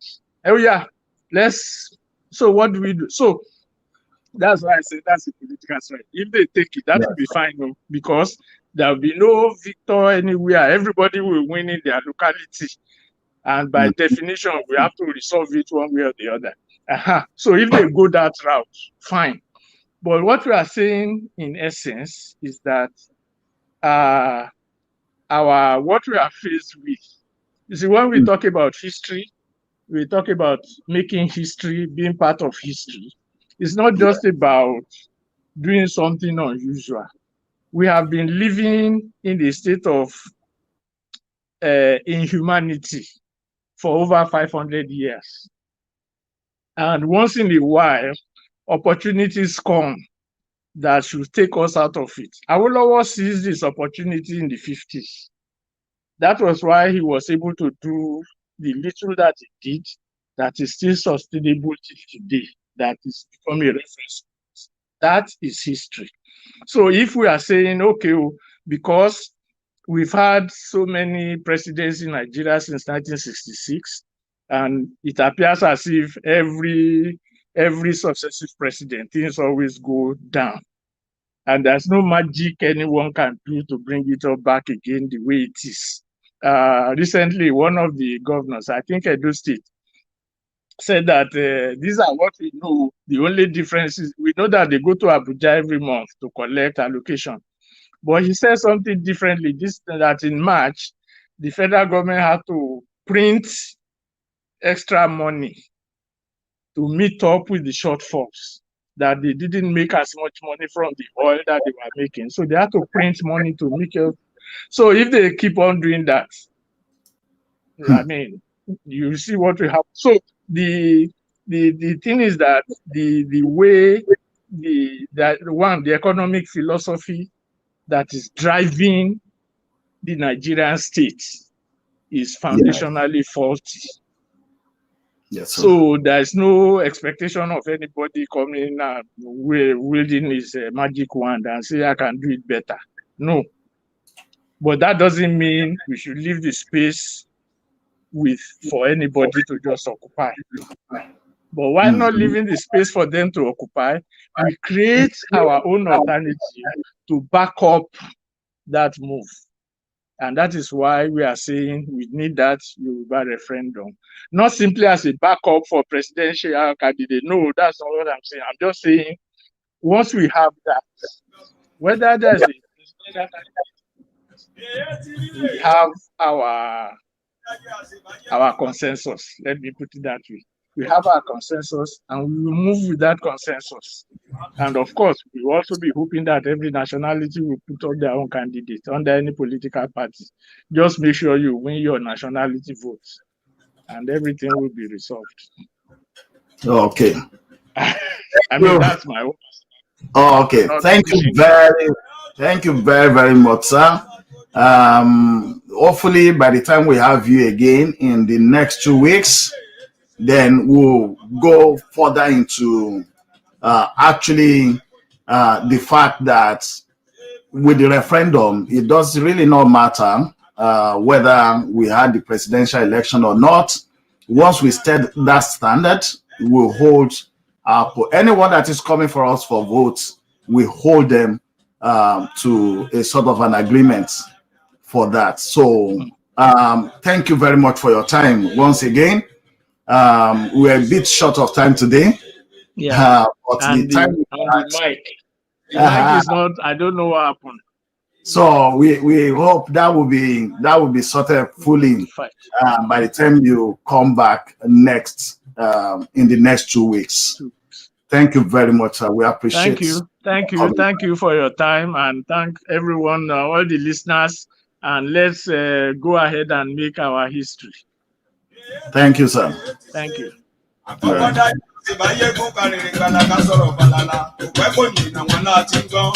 Ṣé Fúlàní yóò wá borí wa ni? Àgbààgbà nílẹ̀ Yorùbá ẹ dìde o. Ẹ̀yin Àgbẹ̀kọ̀yà ẹ dìde.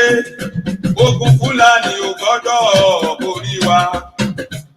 ta ni yóò padà táyé sí o. Ẹ̀yin àgbààgbà ìlú kí ló dé o. Tẹ́bí ń ṣòro bí ewé kí ló dé. Ẹ ń ṣe èèyàn bí ọkà èyí ti ṣe àgbà ìlú aṣòro bí ewé.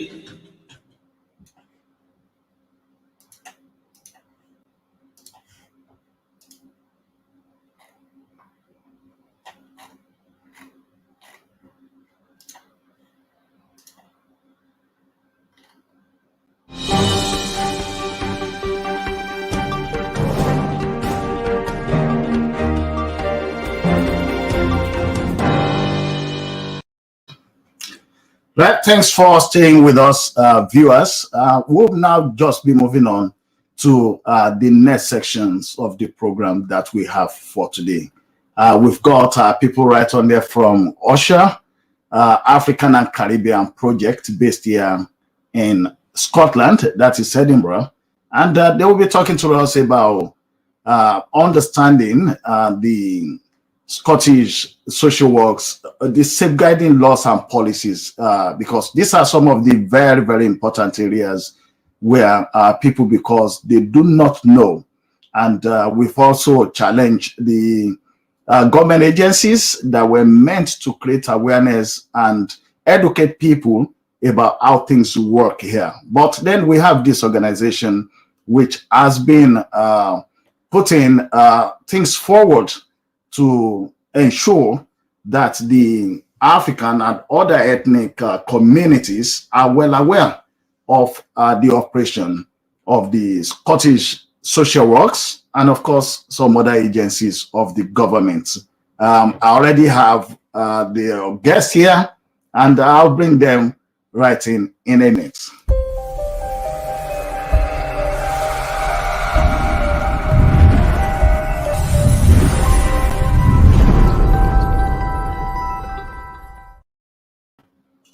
Right, you are most welcome to the program.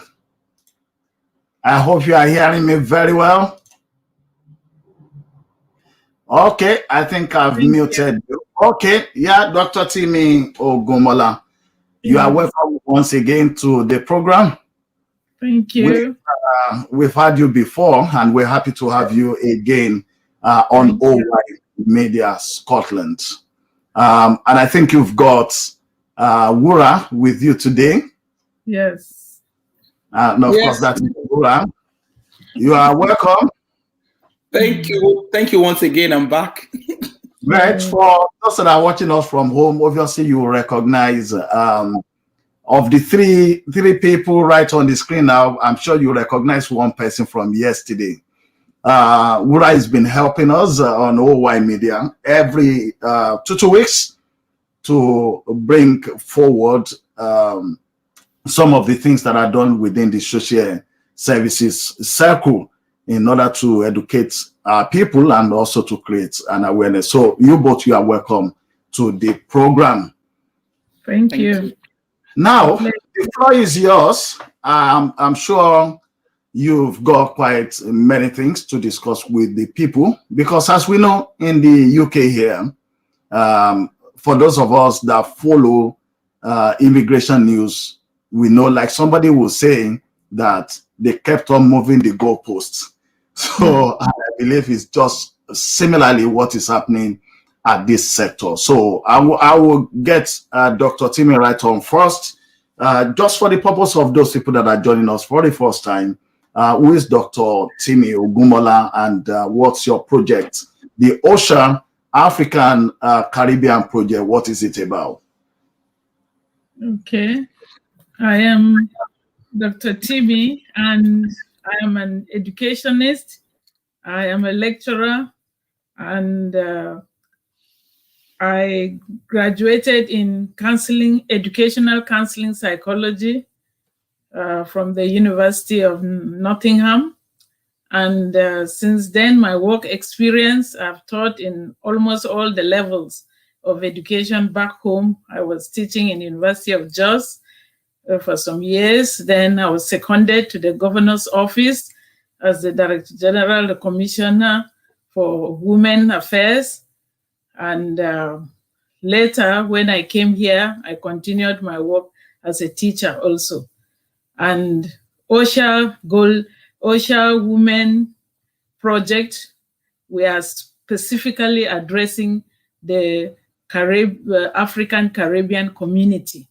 And it includes not just women, because we target women, but our inclusive group includes the family, the whole family. And we believe that when you educate a woman, you are educating the whole family and the whole community itself. And really, in most cases, it is women that are left to pick up any pieces that are left of any challenges. And with the COVID-19, we see that women have really been faced with unprecedented challenges. And hence, today's topic is very, very important, very close to our hearts, because we know that African Caribbeans, most of the time, we do not understand, and we do not even reach out to find out more information about the social services of the mainstream society in which we are living in, so that we can benefit from both worlds, from our cultural background values and also the values of the mainstream society in which we are existing, because no man is an island. So let me not talk too much. The specialists we have here will give you all the details, and it is very, very important. Please, all those that we have invited, stay to the end, and you will not regret it at all.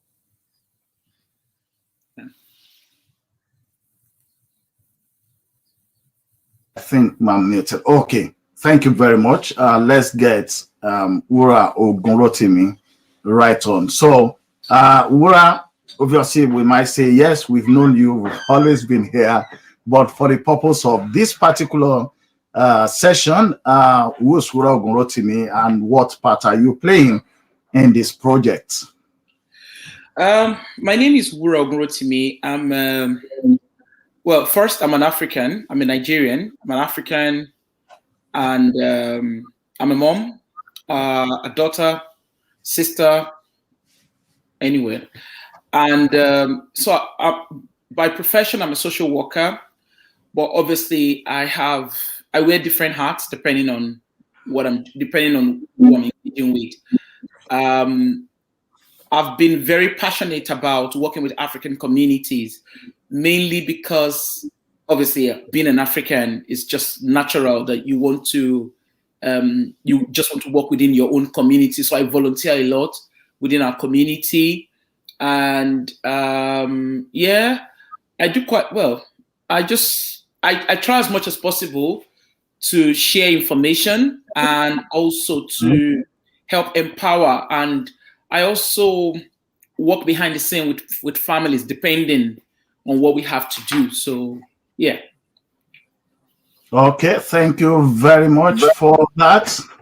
Now, let's go to the actual point of discussion for today, understanding Scottish safeguarding laws and policy. And I think that's what we have right on here. Yeah. So, since the two of you are the expert in this area, at least for now, so I'll allow you to do justice to the topic. So over to you. Safeguarding, I know when we say the word safeguarding, it looks so complex, but it's a very simple thing. So safeguarding is basically everybody looking after everybody. That's in a simple English. That's what it is. So it's our responsibility. So let's look at it when we were back at home in Africa. You know, it was very important that, you know, our neighbors, we look after our neighbors, we look after our elderlies, we looked after our children. You know, we all looked out for each other. You know, as a big community, as a community, we all looked out. I don't have to be related to Sister A in order to look out for Sister A.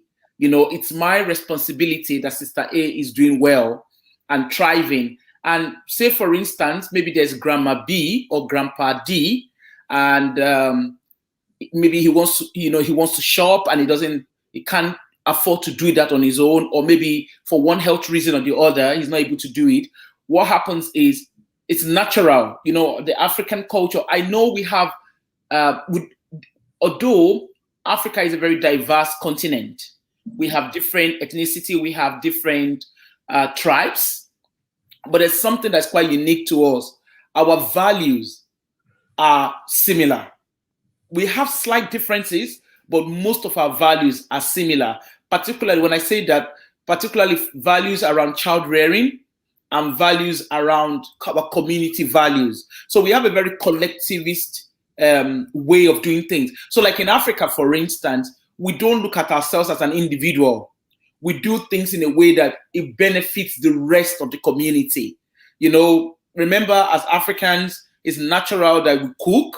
I remember when I was young, when they cook at home, we don't just cook for just mommy, daddy, and the children. We cook thinking. Because I remember then my mom used to say, cook. You never can tell who would come in and eat. And I remember as a little child, I used to wonder, why would somebody come in to come and eat in our house? But it was something I grew up with, and I got to enjoy it. So when I came to Scotland, or when I relocated, rather, I think it was kind of strange just cooking up by myself and not having somebody else to come in and eat with me. Of course, I'm not saying that's the case always, but it's just that community way of life. And for us as African, coming from a continent where we're used to helping each other, when we see an old person, it's natural that we want to help them carry their bags or help them carry their shopping or, help them clean their house. It's just natural. Like when someone has a baby, I don't have to know my neighbors. People would naturally just come in. I remember when I had my child, my next door neighbor came around to help me bath the baby. I didn't have to ask. It was just something that was done naturally. Now, the case of safeguarding, like we say here, safeguarding is everybody's responsibility, because in the midst of all of us helping each other, there are some people who are vulnerable. So we have like some adults, maybe like our granddads and our grandmoms. Some of them are quite vulnerable. It could be because of their health. It could be because of their age. It could be because of anything. And also we have children as well, who can be quite vulnerable, because you remember in the African culture, it takes a village to raise a child.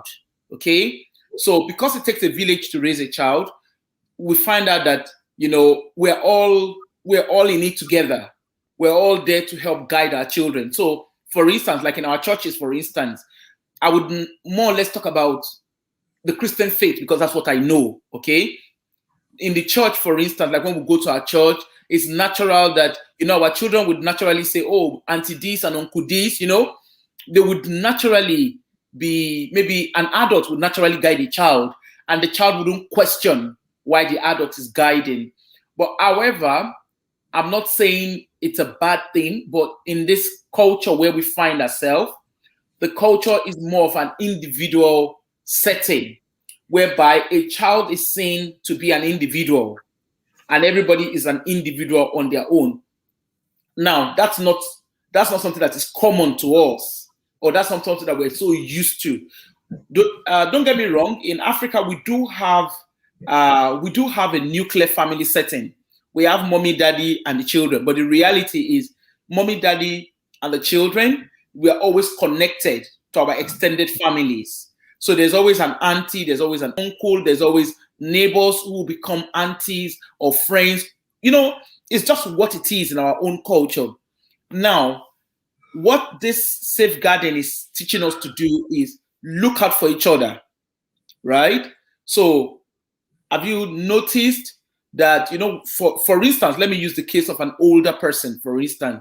So we have older people within our community, maybe because of health or whatever reason, they might not be able to make like informed choices like we would naturally make. So for instance, it could be that maybe there's this adult who is in the house and, they are struggling to go out, maybe because something has happened in the past. So for instance, let me draw it home to the COVID now. During this time of COVID, all of us are locked up in the house. I have a joke that I always say, unfortunately, COVID has taken away our human rights. Where, you know, if they told us to sit in the house, ideally, in a normal world, you know, you would question, where's my fundamental human right? Why should I sit at home? You know, even our children, you know, there was a time, you know, we're quite wary of our of the screen times that our children were having on the computers prior to COVID. But unfortunately, you know, because of COVID, that screen time is what has become the new normal. Okay, so for children, there are things that could make a child vulnerable. It could be online bullying. It could be bullying within school, within their peer group. It could be, you know, it could be someone touching the child inappropriately. So it doesn't have to be an adult. It could even be a fellow child like them, you know. So it's always good for us to put our ears on the ground, like we say, put your ears on the ground and try and know your child. Then for the elderly, for the adults, for us who are adults, you know, now that because of the COVID, a lot of people, you know, like for me, let me use myself as an example. I'm not someone, yes, I come across as very out, you know, like someone who's an extrovert, who likes to go out and stuff like that. But the reality is, once I'm away from my work and my bubble, I'm back home. I don't want to leave my house. I'm an introvert. It's very interesting how I switch from being an extrovert to an introvert. Now, there are some people who, because of COVID, you know, they've not been able to go out. Some of them have struggled to maybe even have basics, right? There are some people that don't even have food to eat, and some people have lost their jobs. This has made people very vulnerable, okay? Whereby people are feeling, oh, what do? I don't want to tell anybody because I don't want anybody to gossip about me, okay? Or I don't want people to laugh at me, or I don't want people to think I'm not working hard to provide food for my children. You know, those are things. Lack of employment makes someone really vulnerable. And it could raise safeguarding issues because, say, for instance, it's bad enough that we're locked in the house and then someone loses their job. It could impact their mental health. It could impact their emotional health. It could impact their psychological reasoning, right? And no wonder, you know, with statistics, I'm not always keen on statistics, but with statistics, the reality is a lot of, we are having a lot of reports of abuse. We are having a lot of reports of mental health. And the reality is, after the lockdown, when everything has eased down, most likely, you know, we might have a huge toll on the mental health services. So what am I saying in excess? Safeguarding allows us to look out for ourselves. So that basic phone call, hello, how are you? You know, how are you doing? Just putting a call through to someone, finding out how they're doing, making sure that nobody, because remember at the beginning of COVID, there were people who were doing like, it was like scam calls where where people would just phone randomly and they would say to people, you know, it was all over the news where people were being called to say, if you know, we have jobs for you, you just need to give us your bank account, and people were transferring money. It was making people very vulnerable because some people lost their job and they were so desperate to get jobs. So some people took advantage of that, and that made those people quite vulnerable, the people at the receiving end. Some people, you know, they're not used to having their children in the house 24/7. You know, the children going to school was a break for some families. But then now, you know, everybody being banged up at home, it means, you know, there's more argument, so to say. I'm not saying that's what it is generically, but in most cases, there's more argument. We tend to rub ourselves on the wrong side, and is looking at how to break up, you know, so like how to give a break to ourselves. And hopefully with the lockdown easing, hopefully we should be able to have more times. But Scotland, we have there's a law around safeguarding adult protection.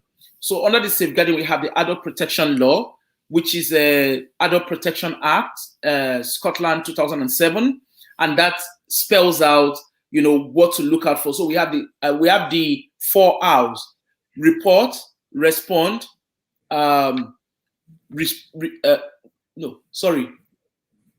report, respond, react, and receive.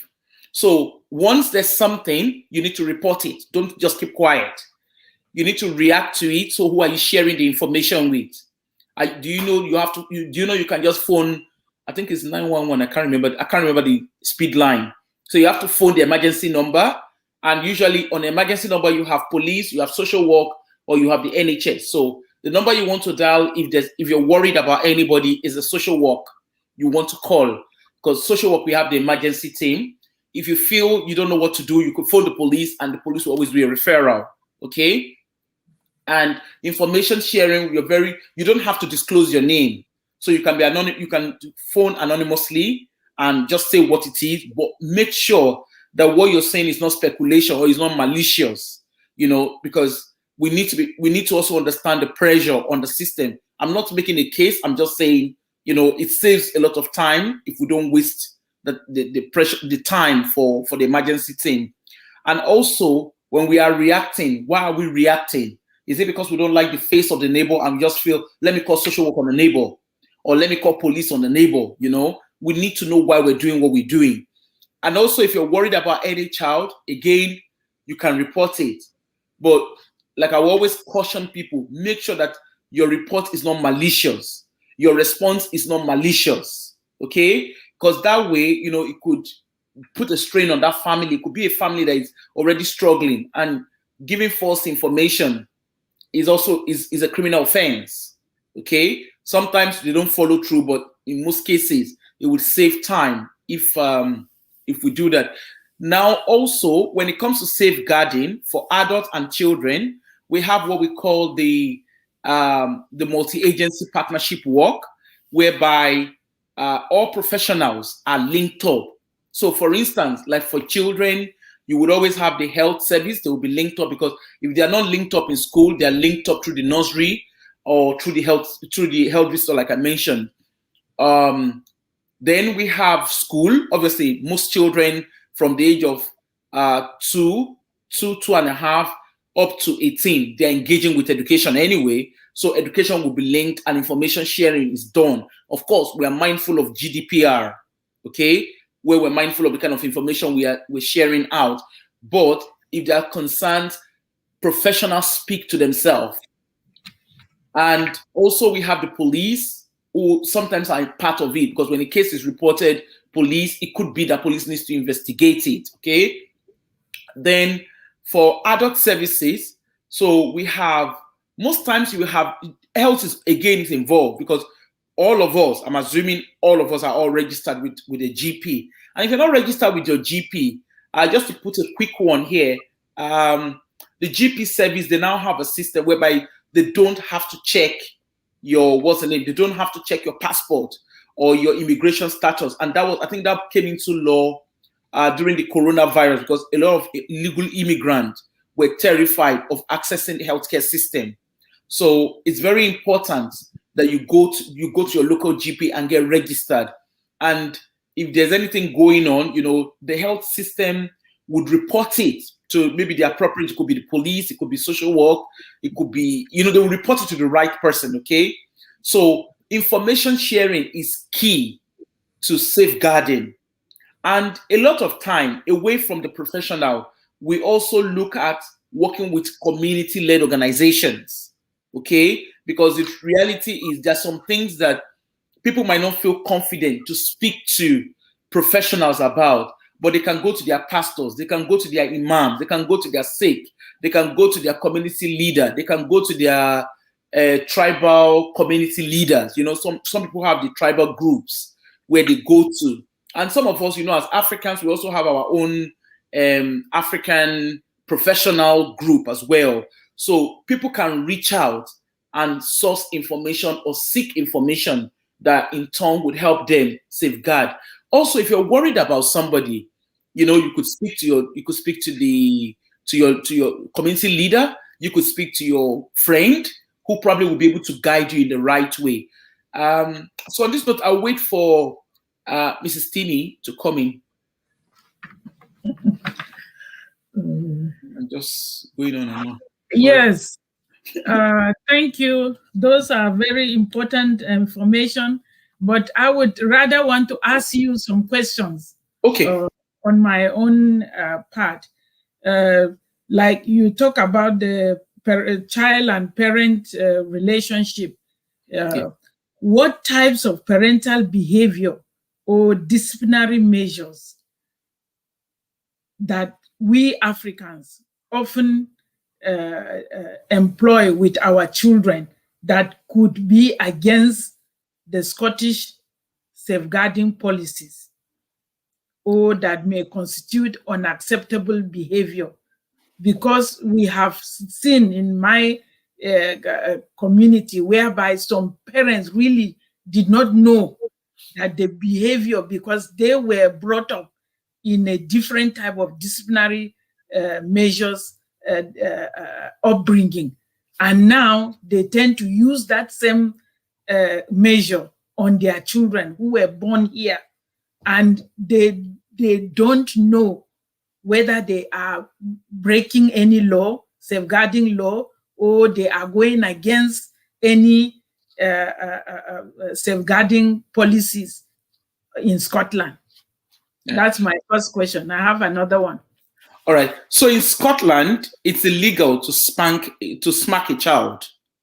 So when I say smack, I don't know how to describe it. You know when you beat, that's how we say it. Okay? Yeah, it's illegal to beat a child, and beating is classed as anything that leaves a mark on a child. Oh, and also it could be leaving a mark. It could be something that traumatizes a child. Okay. Now, as parents, I'm an African parent myself, so, and I know that as children, I've once been a child myself, right? So I know that as children test the boundaries. Okay. As one thing I always say to parents is, when you're struggling with your children, I shared something with, I don't know, Mr. Samuel, if you can share the emotional wheel, right? Now, for children, we do have our ups and downs, with the children as well. And sometimes children feed into what is going on in their environment. Okay?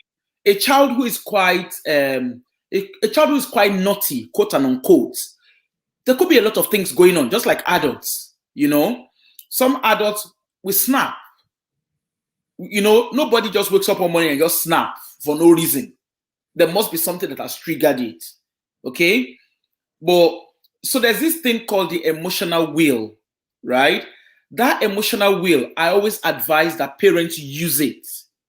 Because when you use the emotional wheel, what it does is you can even use it as a routine in the house, right? Whereby, so the emotional wheel, all it does is it covers the different emotions of the child. So there's happy, there's loved, there is stress, there's sad, there is angry, there is, it covers the different, you name the emotions, okay?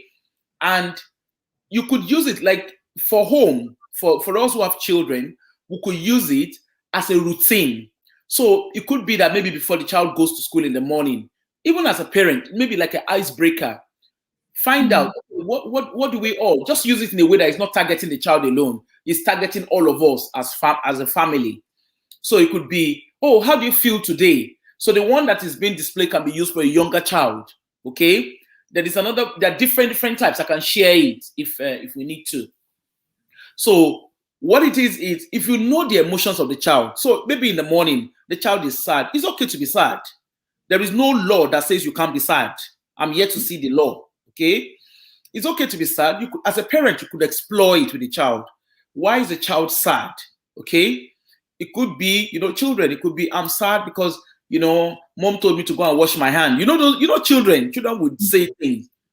Now, the reason why I'm emphasizing on this emotional wheel is because that is what professionals use with children when we are gathering information, okay? And there are other things that we use, but that emotional wheel is something, that's a starter for conversation, okay? So when there's concerns about something, or maybe we have concerns, whatever it is that the concern is, we start from the stage of that child because we need to understand the emotions of the child. Is this child, so for those of us who have little children, most schools, they use this emotional wheel on a Monday, Wednesdays, and Friday. So when there are concerns in school, that concern did not just happen overnight. It's a chart that has been gathered. It's a sequence that's been gathered over the time. Okay? So as a parent, if you use it as a routine at home, maybe in the morning before everybody goes out, then in the evening when we're all back home, we use it again and we play around with it. It could be that the child is sad in the morning, and then in the evening before they go to bed, the child could just say, it's possible the child will say, oh, I feel loved. And then you explore it with the child. Don't just stop at, oh, that's good. No. Why does the child feel loved? So let the child name it and talk about it. You also, like as a parent, take part in it. How do you feel? It could be that you feel sad. Why are you sad? Oh, I went to work today and, it was quite an hectic day today. Say it in the language of the child, obviously. In the language that the child can understand. And I think, I'm not saying that is something that will solve all the problem. But I think for a starter, if you understand the emotion of the child, right, then you are able to have a conversation. Because sometimes, as parents, sometimes we say, oh, that child is a difficult child. But why? What is wrong? Even, funny enough, from this emotional will, some children have been able to talk about, have been able to express that they have been bullied. Some children have been able to talk about, maybe, like I remember that I worked with a particular family, and we're using this emotional will for the child. And the child, it was funny because all along, when the concern was raised at home, right? So I work in children and family. So when the concern was raised, actually the referral came from school. But when the concern was raised, it was focused on the child's emotion. And by the time we started engaging the child, we never realized that the child knew what was going on at home. So that child, engaging with that child through the emotional will, gave us a clue to what was going on at home. And the parents, when we started engaging with the parents, it turned out that the parents just assumed. So I'm not going to go in depth into it. But what it was there was stuff going on. There was a lot of trauma going on at home, right? And it was just, the parents just assumed that when they want to have misunderstanding, they do it at night when the kids are sleeping, thinking the children are fast asleep. But like we all know, as doctor, like as an educationalist, children, even in their sleep, they pick up on the slightest emotion. Because they're like suckers. They're like a sponge. They sponge in, they suck in everything. And this child described what was going on. And that was the cracker for it. Because we started from a child who, there was an assumption that the child had ADHD, to a bigger picture where other things went on. And that child gave us a clue. And the child also, from saying what the child, because the child was saying it in the way he or she understood, okay? From saying it, the parents were now for the first time able to seek support, okay? Now, as migrants, I'm not just saying immigration is a big deal alone. There are a lot of things that goes on in our household, okay? Some parents, it could be that they only have one child. Maybe they are having secondary barrenness. It becomes something that is a worry, and children are soaking into it, okay? It could be that maybe the child, it could even be a case that, yes, as Africans, we're here, staying here, but we all know the reality that even though we are here, so like me, I'm Wura, but the reality is, behind that Wura, I have families back in Nigeria. So sometimes there's a way our African people, when they call you, they don't call you to just call for the fun of call. They will just call you, somebody is dying. We need, that kind of call. And then you get, as a parent, you could get stressed. The child picks up on that emotion. And the child could feel, I'm not saying that's what it is, but in most cases, the child could feel, oh, so maybe I'm washing dishes. Mom does not even appreciate me, and the child begins to want to draw attention by some behavior. And the reality is, okay, beating a child, it doesn't even solve the problem.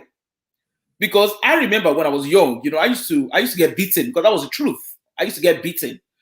But I remember at a point, it got to a stage, I just thought, okay, if I don't get beaten, I will go and look for something to do, to draw attention to be beaten. You understand? It wasn't because I enjoyed it. It was just I was just testing the boundaries. You understand? So we should be able to find different ways of negotiating with our children. I'm not saying we should throw away our values, but surely there are different ways, there are different methods of engaging with our children. And I think if we get that method right, there is no right or wrong answer, because every parenting, people, even people that have 2 children, 3 children, they can tell you for free that each child is unique in his or her own way. Okay? So in all of this, what I'm saying is perhaps we could look at that emotional will as a family and start thinking of using it. Okay? And we get conversations out. Then secondly, beating a child doesn't solve a problem. Perhaps explore more with the child and we could get somewhere with it. And thirdly, it's actually illegal. It's illegal. It's a safeguarding issue to beat a child in Scotland. Okay. Thank you. And I would also add to that as you said, parents should be aware that even the buildings, the rooms are not so concrete based that children easily hear conversation.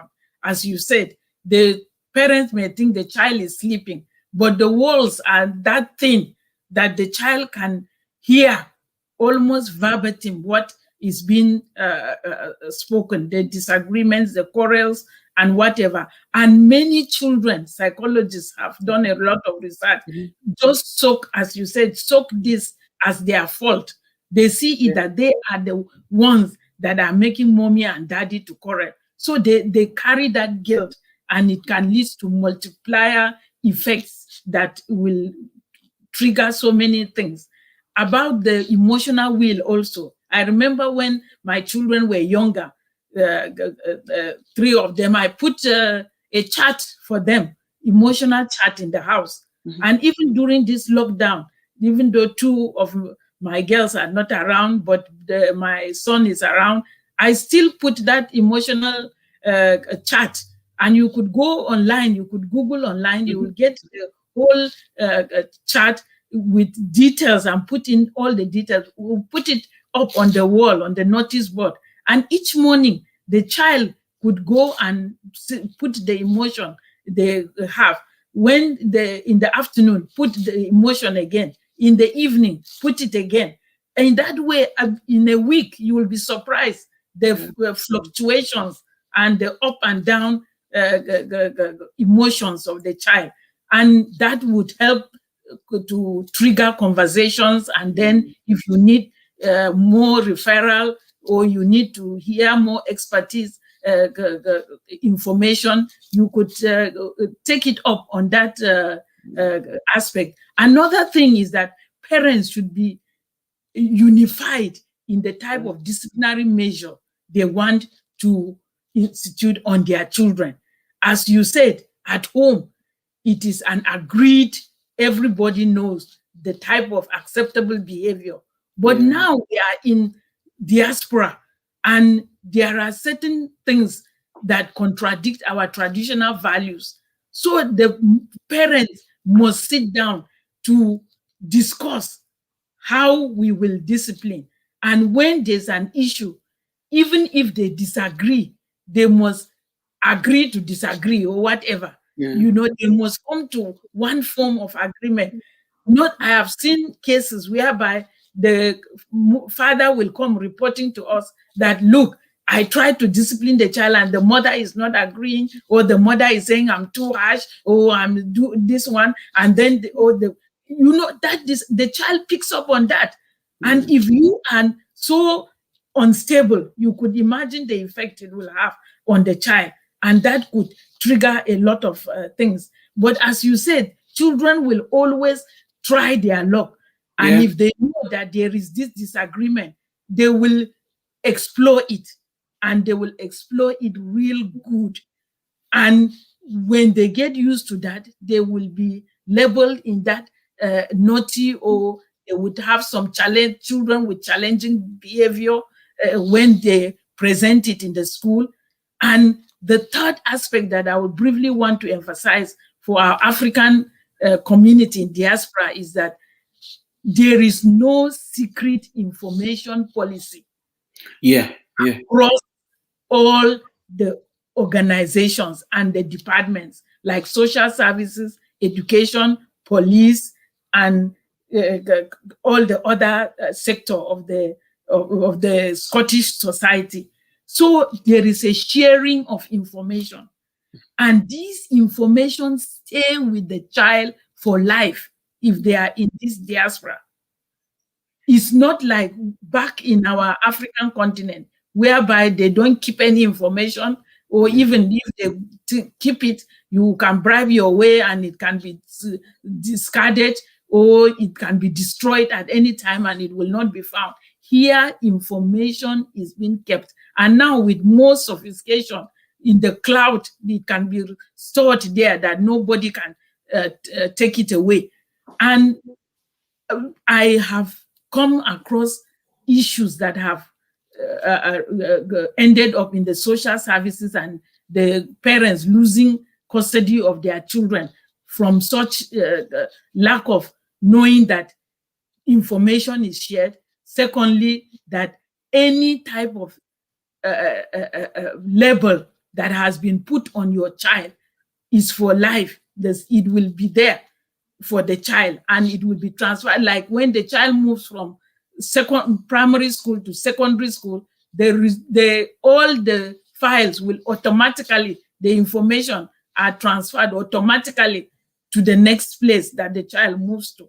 So if your child has been labeled or has gone through some challenging behaviors, it will be transferred to the high school, and it could have some, we have seen of cases whereby automatically they have to rely on it if there is no major changes.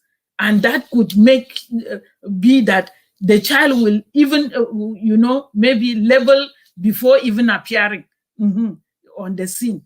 And that has affected mostly our African community. When I remember when I said it to some particular parents, they were shocked. They thought, oh, it is a one-off event and it has gone and it has passed. No, it has been recorded and is going to follow your child for life. So it's better to prevent it. Work as hard as you can. Some of us bring up our children here as if we are handing them over to new management. We give birth to them and hand it over. There is advancement here, but in terms of social behavior, in terms of mental health, it is the responsibility of us parents to be aware, and it is our role on that.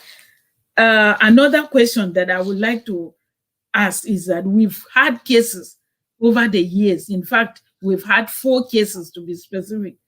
Our African society have issues with social workers. Sometimes the children are taken from their parents, and in 2 out of these 4 cases, the children died in the custody. Which safeguard policy or which safeguarding issues are there to prevent this type of incidences? Or what have you got to say about these incidences? Well, to be honest, I don't. So when children are, so let me start with this. Children taken into care or taken away from home is a last result of social work, right?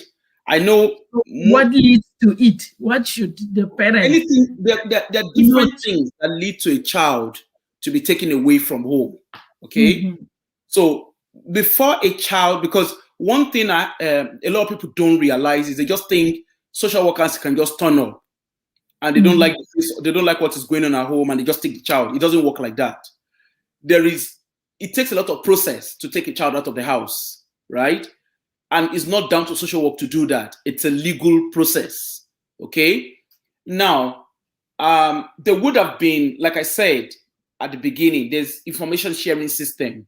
Okay. So before it comes to a stage where a child needs to be removed, there would have been referrals. Okay. For instance, like say the concerns was from school. They would have had school getting involved. There's child protection person in school anyway. So they would have had someone in school. They would have employed the service of third sectors, because we have third sector organizations like, for instance, like Banados, Save the Children, Action for Children, Sustain. There are different names there, right? Who would have been involved. And they would have what we call meeting around the child. It's I know different local authorities call it different names, but usually it's a meeting around the child. And that meeting around the child involves, they would call the caregiver. So it could be the mom, it could be the dad, whoever the child is living with, right? They'll come to school, the school teacher, the pastoral teacher or guidance teacher, people call them different names. The head teacher will be there, and there will be whoever it is that is working with the child. So usually it will be school, health, so the school nurse or health visitor, depending on who it is, depending on the age and stage of the child.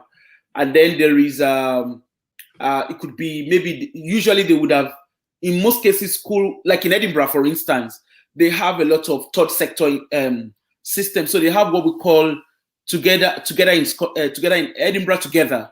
So the Edinburgh together, they're all in every school.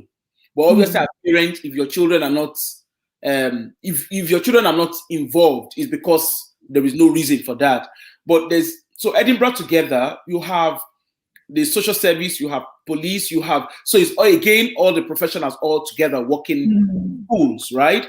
And the whole idea behind of that is to help retain children in school, to help address whatever concerns and retain them in school. Now, I am a statutory social worker. So the reality is, for a case to be referred to statutory social worker, it means all help has been used. All intervention has been exhausted, and they have to bring it to, the legal level, to the people who would uphold the legal status, which is a statutory social worker. So a statutory social worker is a social worker who works in the local authority, okay? Ideally, we don't just get involved with families for no reason. Something must have gone really bad for it to come to us, because it will be a referral, right? So it means every help that's available is not working, and they need a legal guidance for that to happen.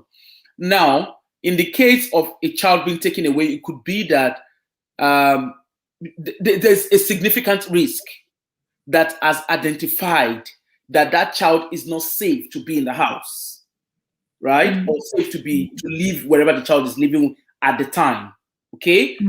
Now, taking a child away from home doesn't always have to be permanent. There is what we call the temporary remover, right? The temporary remover, so say for instance, maybe, I'm trying to see so say for instance, there's a case of sexual assault, okay? Now, depending, again, it depends, because I'm just using a generic thing. It depends on what it is, okay?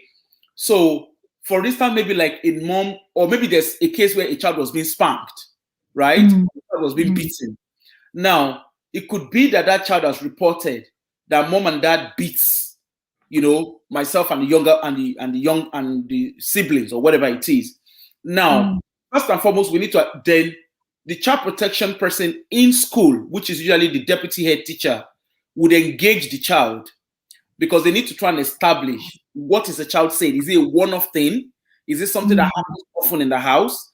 Then, obviously, again, there are different ways of assessing the child in getting information, because you can't just go by, my mom beats me, then, that is it. So there will be things that has led to assessment. So they would have assessed, and depending on what the child is saying, they would ask the child, do you feel safe going back home? If the child says, no, I don't feel safe, okay? Importantly, they will consult, they will get in touch with the family of the child. So it could be the parent, they'll get in touch with the parent. In this case, if there are mom and dad in the house, the first thing is they need to identify who is a protective factor. So when we say protective factor, we're talking about the person that the child feels safe with. Sorry, I'm going to be using a lot of our English, but I will try and break it down so it makes sense to us. So they will look for who is a protective factor, who is a child safe with, aside from mom, Okay, so in this case, it could be that maybe the child is safe with dad, or the child is safe with an auntie, or the child is safe with a pastor. You know, they would need to identify someone that the child knows. Okay, and if they list all those people and the child says, you know what, yes, I think I'm safe, but I don't feel safe with all of these people, right? We now need to explore why. The child could say, you know, it's possible that the child says, oh, they also beat me. You understand? I don't know. Is because every case is quite different. It's different. Generic. Now, so what they now do is we have what we call foster carers.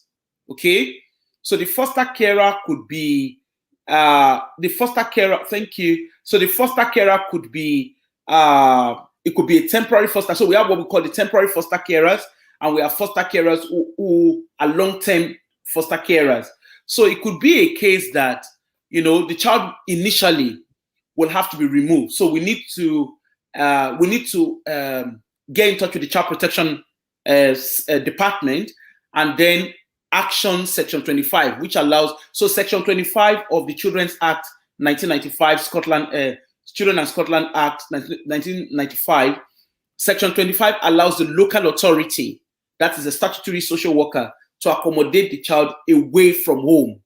Okay, so the child is taken away from home and put temporarily with this foster carer. Now, when we say temporarily, obviously temporary means in the meantime. Now, when we take that child out of the house, we now need a time frame, because you can't just keep a child away from the family. There's a time frame. So it could be that maybe then once the child is taken away from home, we now need to put what we call grounds for removal.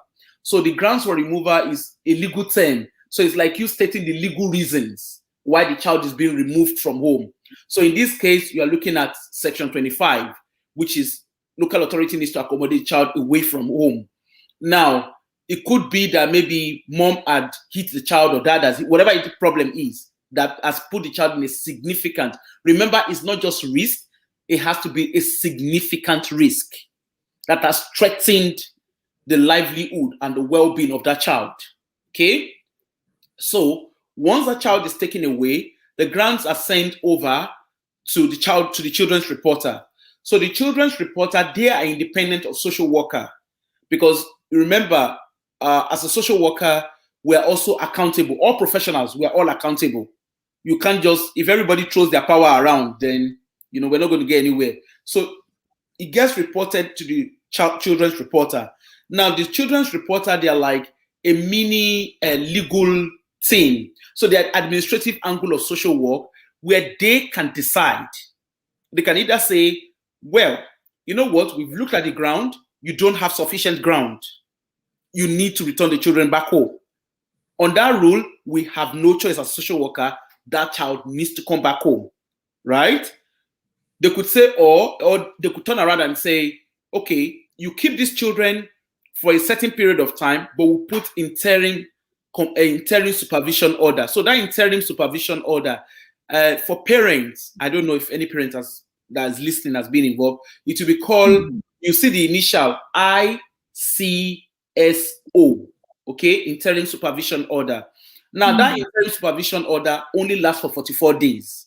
So it means within 44 days, we need a social work, we need to evidence assessments with the parent. So it could be that we need to do parenting assessment. So the parenting assessment is quite comprehensive. We could look at how is the parent engaging with the child, look at the whole thing around parenting, okay?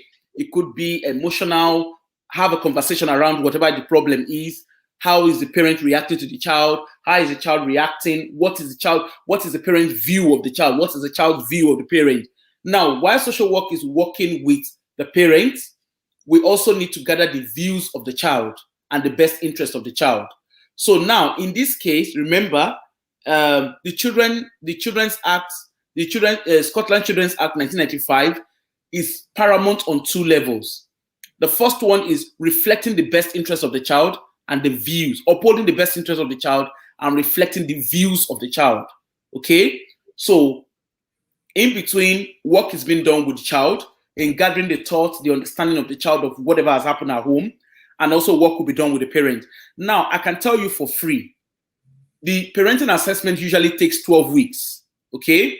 So usually, it's most likely that the first interim supervision order will be there for 44 days. Now, after 44 days, there will be an extension. You could extend it 3 times, okay? But by the second stage, for a parent who works closely with social work, because some parents, taking their children away from home gives them a total fright.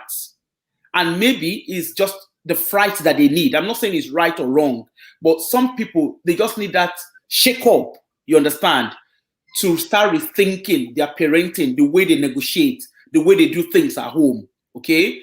And remember, in the program I do, we talk about the shinari. So that's the well-being wheel, okay? So that well-being wheel, we look at safe, we look at health, we look at achieving, we look at including, we look at responsible, respect, and included, okay? Sorry, maybe I've missed out some. We look at all of that well-being wheel, ensuring that it works for the child in question, or the children in question. Now, by the 6th week, to be fair, during the parenting assessment, you can tell, during the assessment, you'll be able to tell if there's a chance for the children to be rehabilitated back home.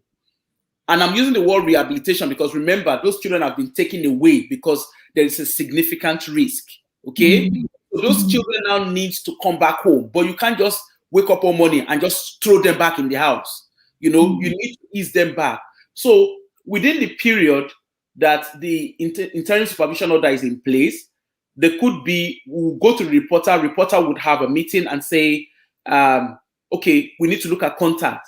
Are the parents having contact? It could be that they would ask that we do supervised contact, okay?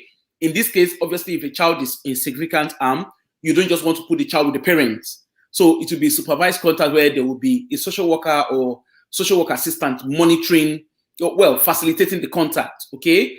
And it could be at the beginning, there's a need to supervise. And then gradually, the parents, you find that they're quite relaxed. They're not causing it from observation because we will be recording. Everything is all about, Everything is all about assessment, okay? So from in between the contact, it could turn out that, the parents are, they're getting on well with their child. The child does not feel frightened or threatened by them. And you could see that they begin to get back the bond. And what happens is they begin to pull the supervised contact to unsupervised contact. Okay? From there, it could be that there's chances for there's chances for rehabilitation back home. And the contact will increase. Some parents some parents who really, really want to put in their best, they will do anything to maintain that contact. Okay? But also, there's also the unsuccessful story around it, where some parents, the children are taken away from them and they just feel, they've taken my child. And then we put contact in place, they're not even turning off for contact. So it's bad enough that the child has been traumatized, taken away from home. Then if the parents also are not maintaining contact, it also shows, their own, I don't want to use the word irresponsible, but, they're not obviously thinking of their children at the time. And what now happens is, if the latter is a case where parents are not making any effort, what then happens is when the interim supervision order comes to the 44th day, usually it's done on the 40th day. So on the 40th working day, we would write a report. 14 days to that day, we write a report. Well, when I say we, social work will write a report, gathering all information around assessment, contact, blah, blah, whatever it is, including school, because we're getting in touch with school. And, it's quite, again, information sharing. And there will be something to say, we've all looked at this case. We don't think it's the best interest of the child to go back home. So therefore, we need to increase it. Or it could just be a case of, we don't think interim supervision order is going to work. We need to change it to compulsory supervision order. Now, when it becomes compulsory, the difference between interim and compulsory is interim is voluntary. It's a voluntary engagement with social work, with a local authority social work. Let me use the name. So the council social worker. But when it's compulsory supervision order, the parents have no choice. They have to work with social work. Okay. Now that compulsory supervision order is usually the minimum is 1 year. The maximum could be up to the child is 18, right? To be fair, I've seen situation in my time of work. I've seen situation where it starts with compulsory supervision order. The parents are not showing any interest, and then suddenly something just pricks, and they decide to turn things around.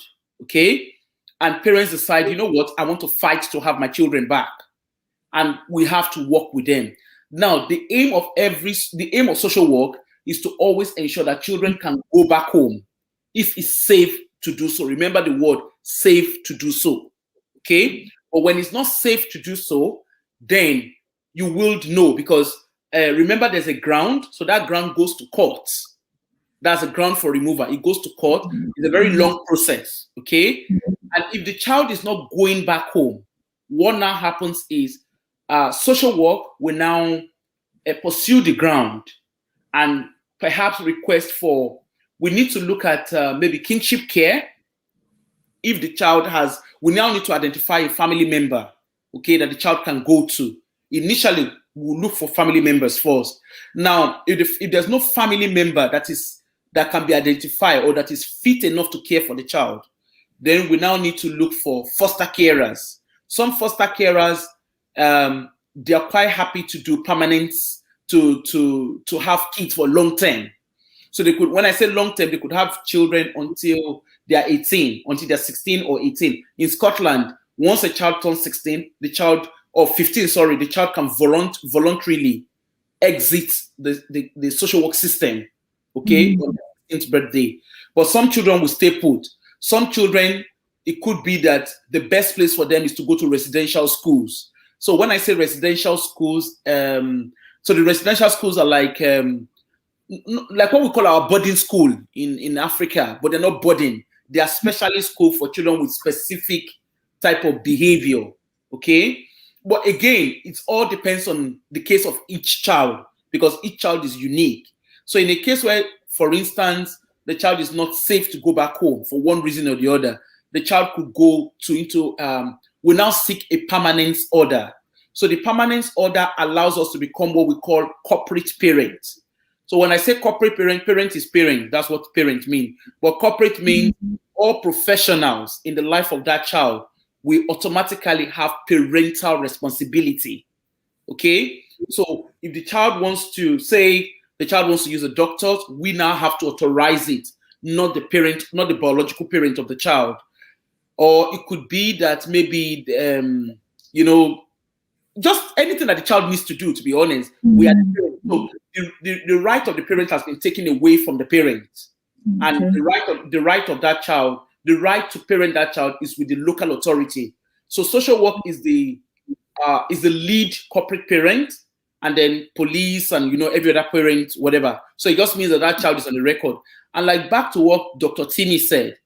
So a child who obviously goes into permanence, that's what we call, who goes to stay in social work care permanently. Okay, that child will be registered as a care experienced young child.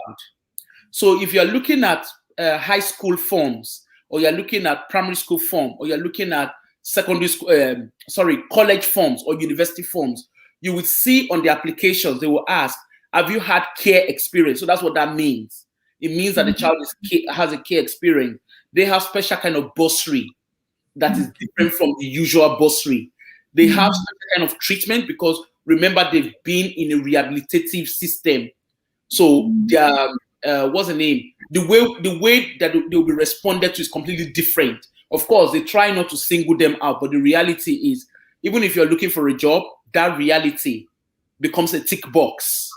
Okay? It might not be a good thing, it might not be a bad thing, but that's just what the reality is there. But then when children die in the system, we have what we call serious case review. Okay? I don't know. I think there's one, I could share that with you maybe later, Ma. There's this one of West Lothian that was shared recently. The serious case review so they do all different things. There was also one in 5 few years ago when those 3 children died. There was a child. In short, one of them was a child in Edinburgh. Funny enough, I know the mom personally. I know the mom well. Yeah. So a little boy died, Mikel Kula, if you remember, and there was a serious case review. So what that does is, when something like that happens, they get independent social workers or independent practitioners to investigate what has happened. It could be lack of communication. It could be, there could be different things that has led to it. And what that does, it doesn't necessarily address the problem, but instead it highlights what needs to be done differently.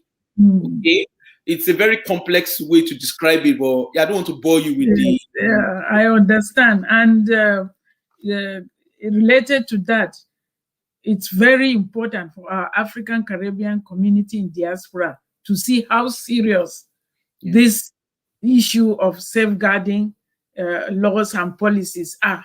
In some cases, it's a matter of life and death. Yeah.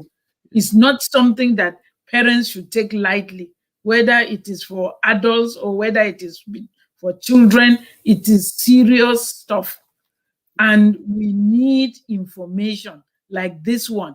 In fact, there is no African Caribbean family that shouldn't know some of this information that you are dishing out for free now. We should know it at the tip of our hands, because prevention, they said, is better than cure. And it is very difficult, as our people have a proverb in Africa, to bend, to straighten a tree when it is bent. It is better you put it right from the beginning. So information is power. Information is empowerment. And we need this type of information. And social work, police, education, health, they are all friends in the community. They are out to deliver friendly and good services to improve the living standard of everyone concerned. But every one of us has a role to play. And if we play our own role, our own preventive role, there will be no need for drastic intervention that we see that could lead to death. Time is going, but really I want to take you up on 3 things. I will just say it and then you may look at it, or for our viewers to ask more questions on that, or even give us their own observation on the email, or refer to OY and he will direct it to you and to us accordingly. One is the issue whereby some of our African Caribbean people have had issues with social care, the police, and education about leaving children alone to go to work. And especially when we find in these times, post-pandemic now, the cases may even go higher, because people would want to take up any job at all, at any cost. And children are now left in the middle of the effect. So I would want our people need some information about that, how that is a high risk. And related to that is that most of us don't get along with our neighbors. In fact, we will find out that, yes, there are neighbors from hell. We know that. But it is good for us to make an attempt. There are some of us who have never even made an attempt, at least to have. You can't have all the neighbors to be all bad. There are some who can be friendly, and that is important. If they see you snap out, snap in, and no hello, no interaction, so they are curious naturally. And all that concerns you, they will be curious about it. So you have put yourself in a spotlight whereby they will start observing you. And as I used to tell some of our members that, look, around you in this community, there are some unpaid police people, unpaid police. They will give information voluntarily to the social services, to the police at any given excuse. So it is for our own interest to know our neighbors around, be friendly with them, get our children in a friendly situation. Even if there are crises, try and amicably resolve such crisis with your children and your neighbors, because that we've had cases where neighbors, just for the sake of it, call the police on some of our members, and the inconvenience, later the issue was resolved, but it took weeks and months of unnecessary inconvenience, which could have been avoided if there were an amicable relationship, and I had to go through with such members to make them to see that, look, it's a different society, but if we learn what the society is all about, if we take time to study the society that we are living in, it will make life a little bit easier for us.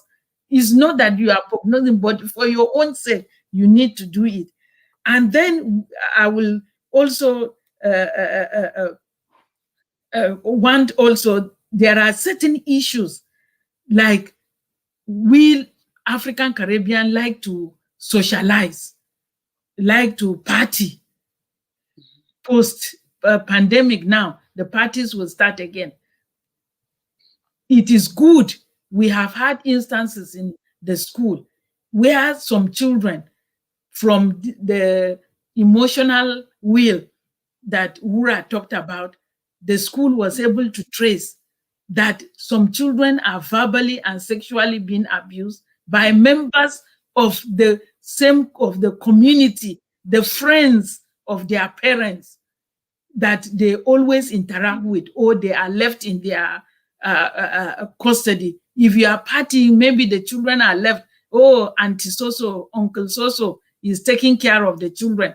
You don't know what goes behind the scene. And we don't take the time to ask our children. If you say, oh, how did it go yesterday with Uncle So-so looking after you?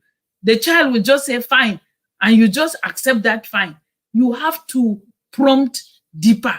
You have to prompt deeper. And if you observe the child even saying that fine, you will know the type of fine. There is a fine. There's a fine, not fine. So you as the parent, knowing your child, take time. We don't observe. We must observe our children, their verbal and non-verbal reaction to what we ask them. Some children cannot tell you, but I remember my daughter. There are times she comes to school, the way she answers is okay. I will know. I will allow her to eat. After she has eaten, settled down, I will go back to the issue again. What exactly was fine about fine? What happened at the playground? What happened? Whom did you play with? Probe deeper. Ask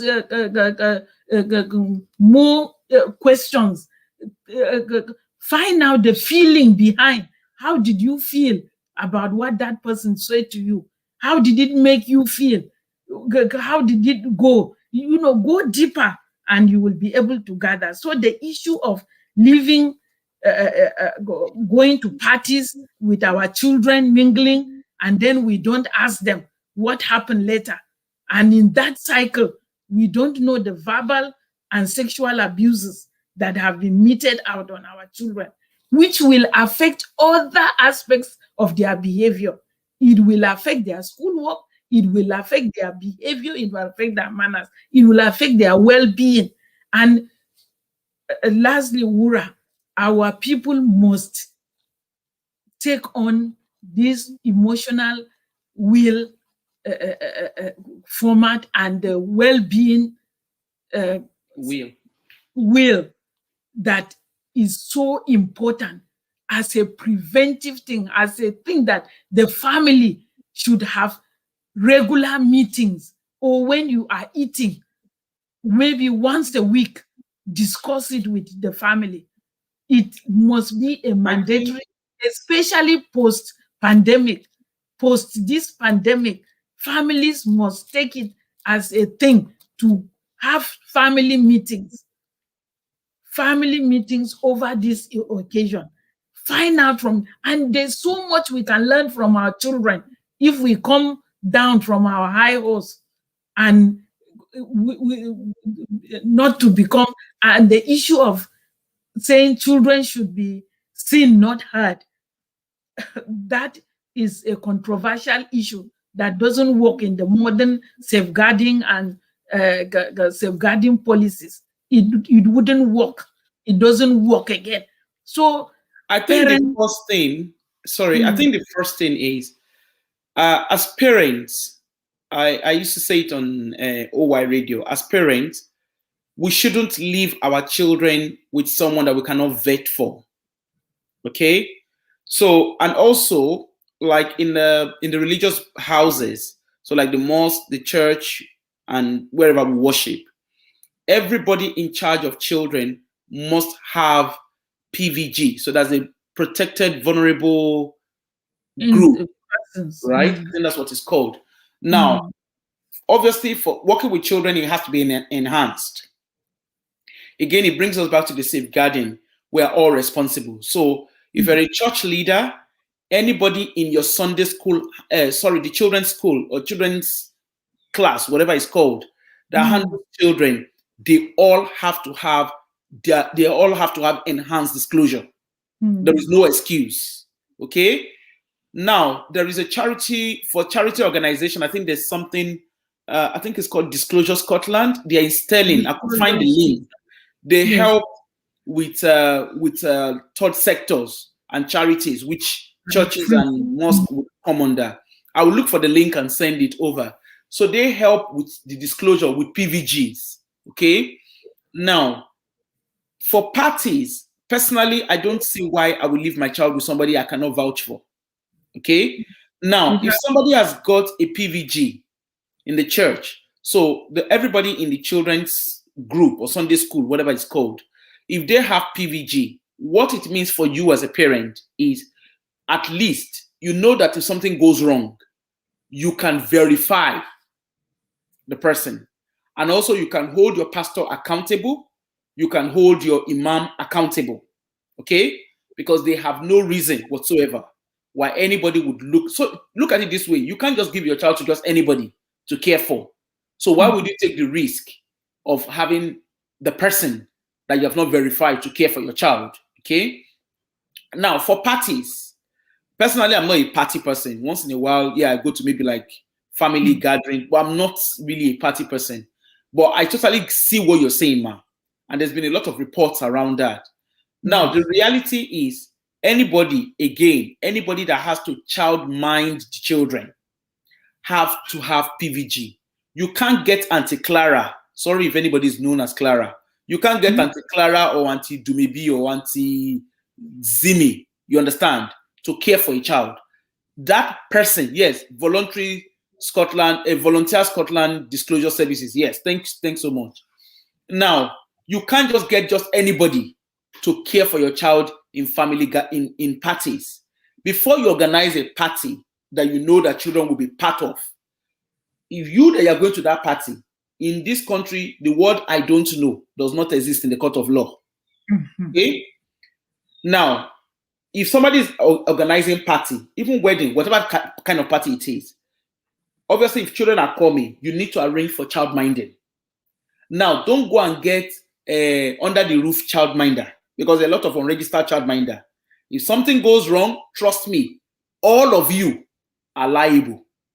So get a registered child minder. Why are we getting a registered child minder? One, a child minder that is registered, you can trace them. Okay?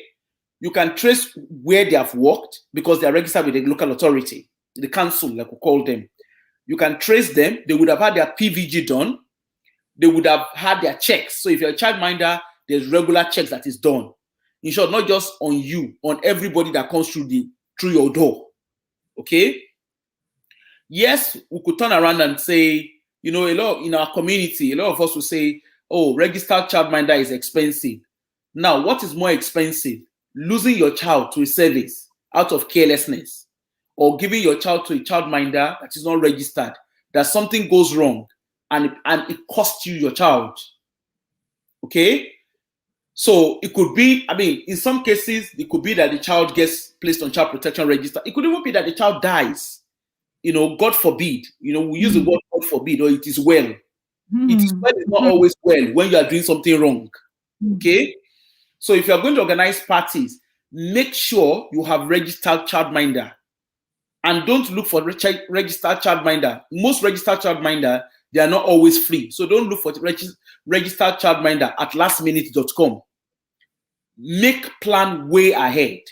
And for you too as a parent, if you're taking your children to party, you need to ask questions. Who is going to mind the children there? Because let's be honest here. Children, even adults that have been abused, they're not abused by strangers. No. The person who abuses them is someone that has gained trust. And it's always someone who is known to them. Okay? So even in the case of grooming, it's someone who is used to the family that would gradually groom these children. And before you know what is happening, they strike. It's like a snake. The snake will play and play and play. And when it's time, it strikes. Okay? So all I'm saying in excess is make sure that whoever is caring for your child, for those of you who work as carers, police, social work, whatever it is that you do, usually when you work with vulnerable adults or children, you have to have PVG. So if your employers are insisting that you have PVG, why wouldn't you want a PVG to be done on the person that will care for your own child, right? So that's a question that should linger behind our mind. Now, for what Doctor was saying with regard to speaking to our children, it's very important. You can't, if you don't have conversation, you can't get to know what's going on. For me, I have a child. My son is a very, I wouldn't say quiet. He comes across as a very quiet child, but he will talk, when he needs to talk. But me, I remember when he was younger, I would go to his room in the middle of the night. And I know it used to be very funny. We say, oh God, what do you want again? But me, I won't keep quiet until I get to the bottom of it. Okay? Some children, especially when they are teenagers, when the younger ones, they will talk for free. But when they become teenagers, they are quite wary. How are my friends perceiving me? How is, they become very wary. That's a reality.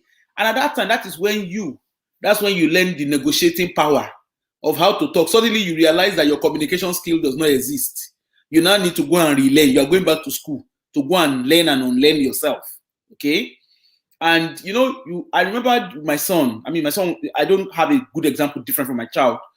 My son is someone that sometimes he will talk about things and it's fine. We'll have that conversation. Sometimes I will say something, it will go on his wrong side. We will both have our great grammar, speak all our, blow all the English we understand. But later on, we'll come back again to come and tackle it. Okay? And sometimes I will just say to him, I will say, you see a child that says his mother will not sleep. That child too, kerosene will not clean the eye of the child. So when I say that, he knows that topic is not something I'm going away with. Okay? That's why when I introduced myself, I said, I am a mother, I am your sister.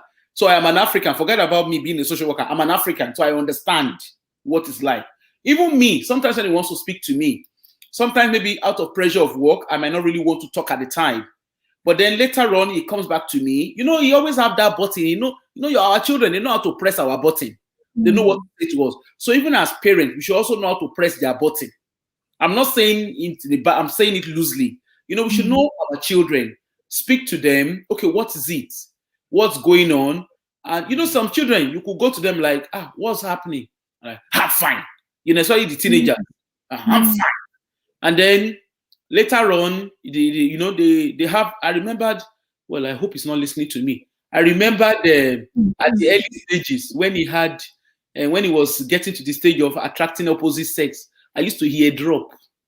I will lie down, pretend as if I don't used to hear what is going on. African parents. And then later on, and I will say, who is that? How is that person? Didn't you receive phone call tonight again? And he will tell me I'm nosy. We'll laugh about it, but we also have that conversation. Okay? We need to get to that stage as parents where we are confident in having that conversation. Now, I'm using all this example because it makes sense. Okay? By having conversation with your children and by knowing your children, it's easy. Okay? There's no child that is perfect. And I trust you, if we are to speak to children, no parent is perfect either. Okay? But it's our ability to negotiate. As they grow old, you are negotiating. Then when they even enter university, your negotiating power goes to PhD level. Because you have to learn to do it differently. Because there are things that will be happening. in school. You know, they are coming away from secondary school, going to university or going to college. It's a different big bad world out there. Okay, so their conversations are quite different. And remember, at this stage, they are also young adults trying to discover themselves. So on top of mom being annoying or dad being annoying or things irritating them, you know, teenagers, they just wake up on morning, everything annoys them. And then in the evening, maybe in the afternoon, they are fine, they are singing. Some children have their earpod in their ears. You know, you are talking to them. I remember my son, he will put earpod. I will be talking, I didn't know I'm talking to the hair. You know, I will see in my car boot. It doesn't solve the problem. He always has spare. You understand? But all I'm saying in all of this is communication matters a lot. Okay, safeguarding is important, but you cannot clean your house from outside. You need to clean it from inside. Okay, when you understand how the system works, okay, it's easier for you to navigate your way. Also, in the midst of all of these too, us too as professionals, there is a need too for the host community to also understand the culture. Because Scotland, we can't deny, is a fast emerging multicultural community, a society where we are all, new cultures are coming. When I first came to Scotland, we could count the amount of blacks on the streets. Now, that is not the case. There's quite a lot of blacks. There's a lot. I remember when I first came to Edinburgh, for instance, we didn't have any African shops. Now, there's African shops scattered around. I remember the very first African shop was at Stockbridge. You know, but today, you just need to look around and it's everywhere. Okay? So, social work, yes, we have our ups because it's not a perfect organization. We have our ups, we have our downs. But at the same time, there are also things that we can learn from each other. For me, aside from being a social worker, I'm an African, and I'm always happy to share information. I'm always happy to engage with the African community. I'm happy to engage with any organization or bodies, you know, in sharing information, because I believe information is power. Like they say, when I was my primary school motto is knowledge is power. You know, when you have knowledge, it empowers you. And that's the whole thing around safeguarding. Once you understand, you are empowered and you know what to look out for. And also for us who have neighbors, you don't have to be best of friends with your neighbors, okay? But just the hello, hi, little gist, whatever, you know, we get somewhere. Sometimes your neighbor might even be the one who points you out to a help around the corner. You know, some of us, our life is clouded in work, home, church, okay? Some of us don't even know that there is bike club going on. Some of us don't know that there is activities happening in our community. Our neighbors might be actively involved. Some of them are even, like my neighbor, I remembered when I moved to my property, my next door neighbor, I didn't realize she's a registered childminder. So when my brother came with his children, you know, but when they told me they were coming, we didn't need to go away. I just went to my neighbor and said, I have, my brother is coming with his children. We gave the age list and whatever. And she fitted us in. So childcare service was sorted on that setting. And it was summer. We didn't even know that the local authority gives them specific kind of funding, you know, to do summer activities with the children. Now, there are a lot of things that we can explore. Let us also try and reach out, connect with our local community, find out what is happening. Don't let our life just be centered on, I'm working, I'm going to church, I'm going to mosque. Let us find out, away from even our own African community. Let's integrate with the host community. Their information, some of them, they have clothes. You know, they know where the clothing bank is. They know where the food bank is. They know how to get housing. They know how to help us with housing application. They know how to help us with welfare funds. They know. I remember when the COVID started, right? One of my neighbors came to me and said, "Oh, I observe you go to work often," because at the time, obviously, social workers, we were going to work. And one thing I noticed is every time I'm coming back home, I always see a bottle of milk at my doorstep. And I didn't realize, I didn't know who was putting it there, right? So my neighbor stopped by and she said, "Oh, that the look just around the area where I live, they organized for Graham milk to distribute free milk to frontline workers. Okay, so it was very thoughtful of them to drop it there, knowing the kind of job I do. That was very thoughtful of them, you know. And sometimes they chap the door just to check on my child. That's quite a good thing. I mean, it's not a little boy. He's a grown man. Well, a grown man, but he's a baby. But anyway, yeah. Sorry, he's the door to see me now. Yeah. So yeah. So you know, they check on him just to see how he's feeling, just to see how he's doing. That's a good thing. So let's reach out. Let's don't let us be antisocial. I know it's rich coming from me because most times I'm indoors. You know, let's mingle. Let's mingle and get information to ourselves. Yes. Yeah. And even the church itself, the Bible says that my people perish for lack of information. It didn't say for lack of faith or for lack of fasting or for lack of prayer, but lack of information. And that is how important it is. The same Bible again says that whatever you do, get understanding, get wisdom. It is the principal thing. So it is the principal thing. It is the preeminent thing that we need, as we have both been saying here. Lastly, I would also want to, there was the case of this child. There are two examples, really. A child who came to school in the morning and had a little bruise on the arm. And on asking, in fact, the teacher didn't even notice it. It was the friend of the child that notices that, oh, there's a little blood coming out from so-so's hand, from child number A's hand. And then on examining, the child said the mother scratched her with an umbrella. That's just it.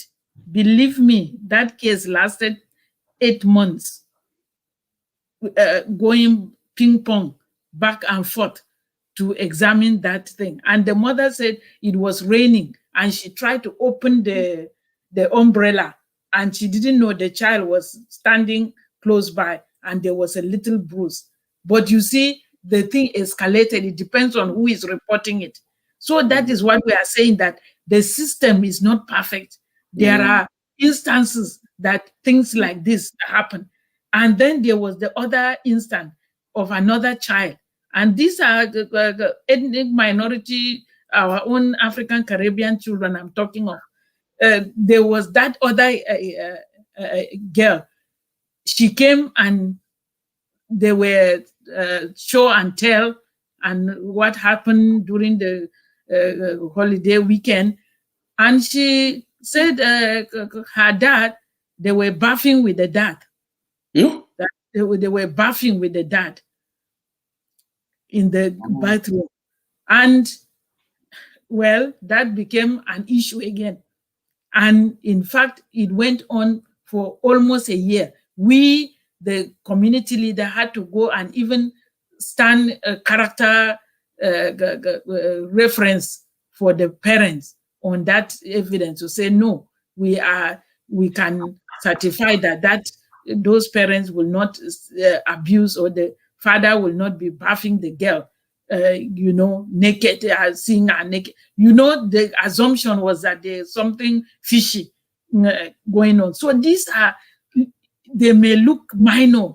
You may dismiss it and say, oh, it's nothing in our own culture.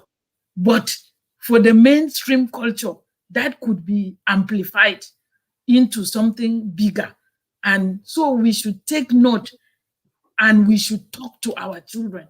Talk, a simple explanation would have saved these two instances. And sometimes it also depends on the way we react as well, right? Yes, and the way we react, and that I'm coming to. And then also, from the beginning, when you take your child to school, if it's good to talk to the teachers too, or to the head teacher, or to the teacher of your child. If you know, for example, that your child, because you in your family, all of you have high volume voices. We Africans, we speak with a loud volume voice, and it could come across as aggression or confrontational. So it's good to talk to the teacher. They are human beings. They don't know our culture.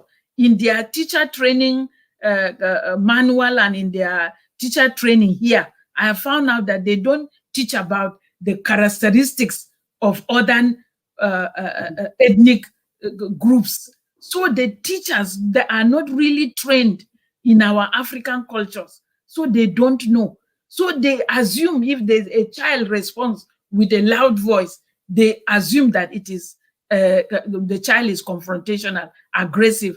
And if they react to that child, the child will now think there's not what is strange about it, you know, and the child may answer the teacher back. And then it becomes a case of, oh, answering back, rudeness, impolite. You see how it's multiplying. The negative labeling are multiplying. So we should talk to our children about that, and then talk to the teachers and the school too about that. That look, in my family, our volume of voice is quite high, and my child may speak like that in the class, but it doesn't mean that he's rude or that he's confrontational.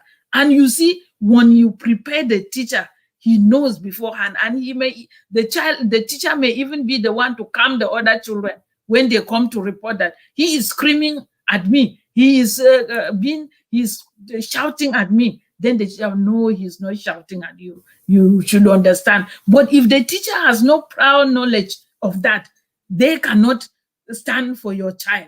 So we need to be proud of our culture. As you said, we are Africans. We need to explain to those who care for our children certain basic character traits that is ours, is in our DNA. And our children are more energetic than the mainstream society. They may be running around. I'm talking to the parents with smaller children now in primary school. Our children may be running around because they are more energetic. We eat pounded yam and gari and all this. So it strengthens their energy. So they run around endlessly. Explain to the school. If your child does that, you know your child does it at home. So when they are going to the school, you must let the teachers know about these things. And it's nothing to be ashamed of. It's something, it's your DNA. It's in our DNA as Africans. You know, we can't change it, and your child can't change it. And this will save a lot of things, while some of us who are in the profession are fighting behind the scene to make sure that they include the values of other cultures in teacher training education in the Scottish society and in UK in general. Thank you. Maybe you have something to add on that, and I think our time is fast spent. No, I think we've said it all. We said it all, and I mean, hopefully people will get back to us and engage more with us. And yes, like I said, I'm more than happy to answer questions to the best of my knowledge, and I'll be open and honest about it. Yeah. All right. Thank you very much. Before you go, there's one question. It's been mentioned before, but I mean, it's something also that I've thought about. Now, the social services or social works, do they have any tool or so where they could actually check the motivation behind a child saying he or she doesn't want to go back to his or her parents? And I will explain a little bit. There have been, I think, 1 or 2 cases where a child was taken from the mom. Obviously, the mom is an immigrant who did not have access to public fund.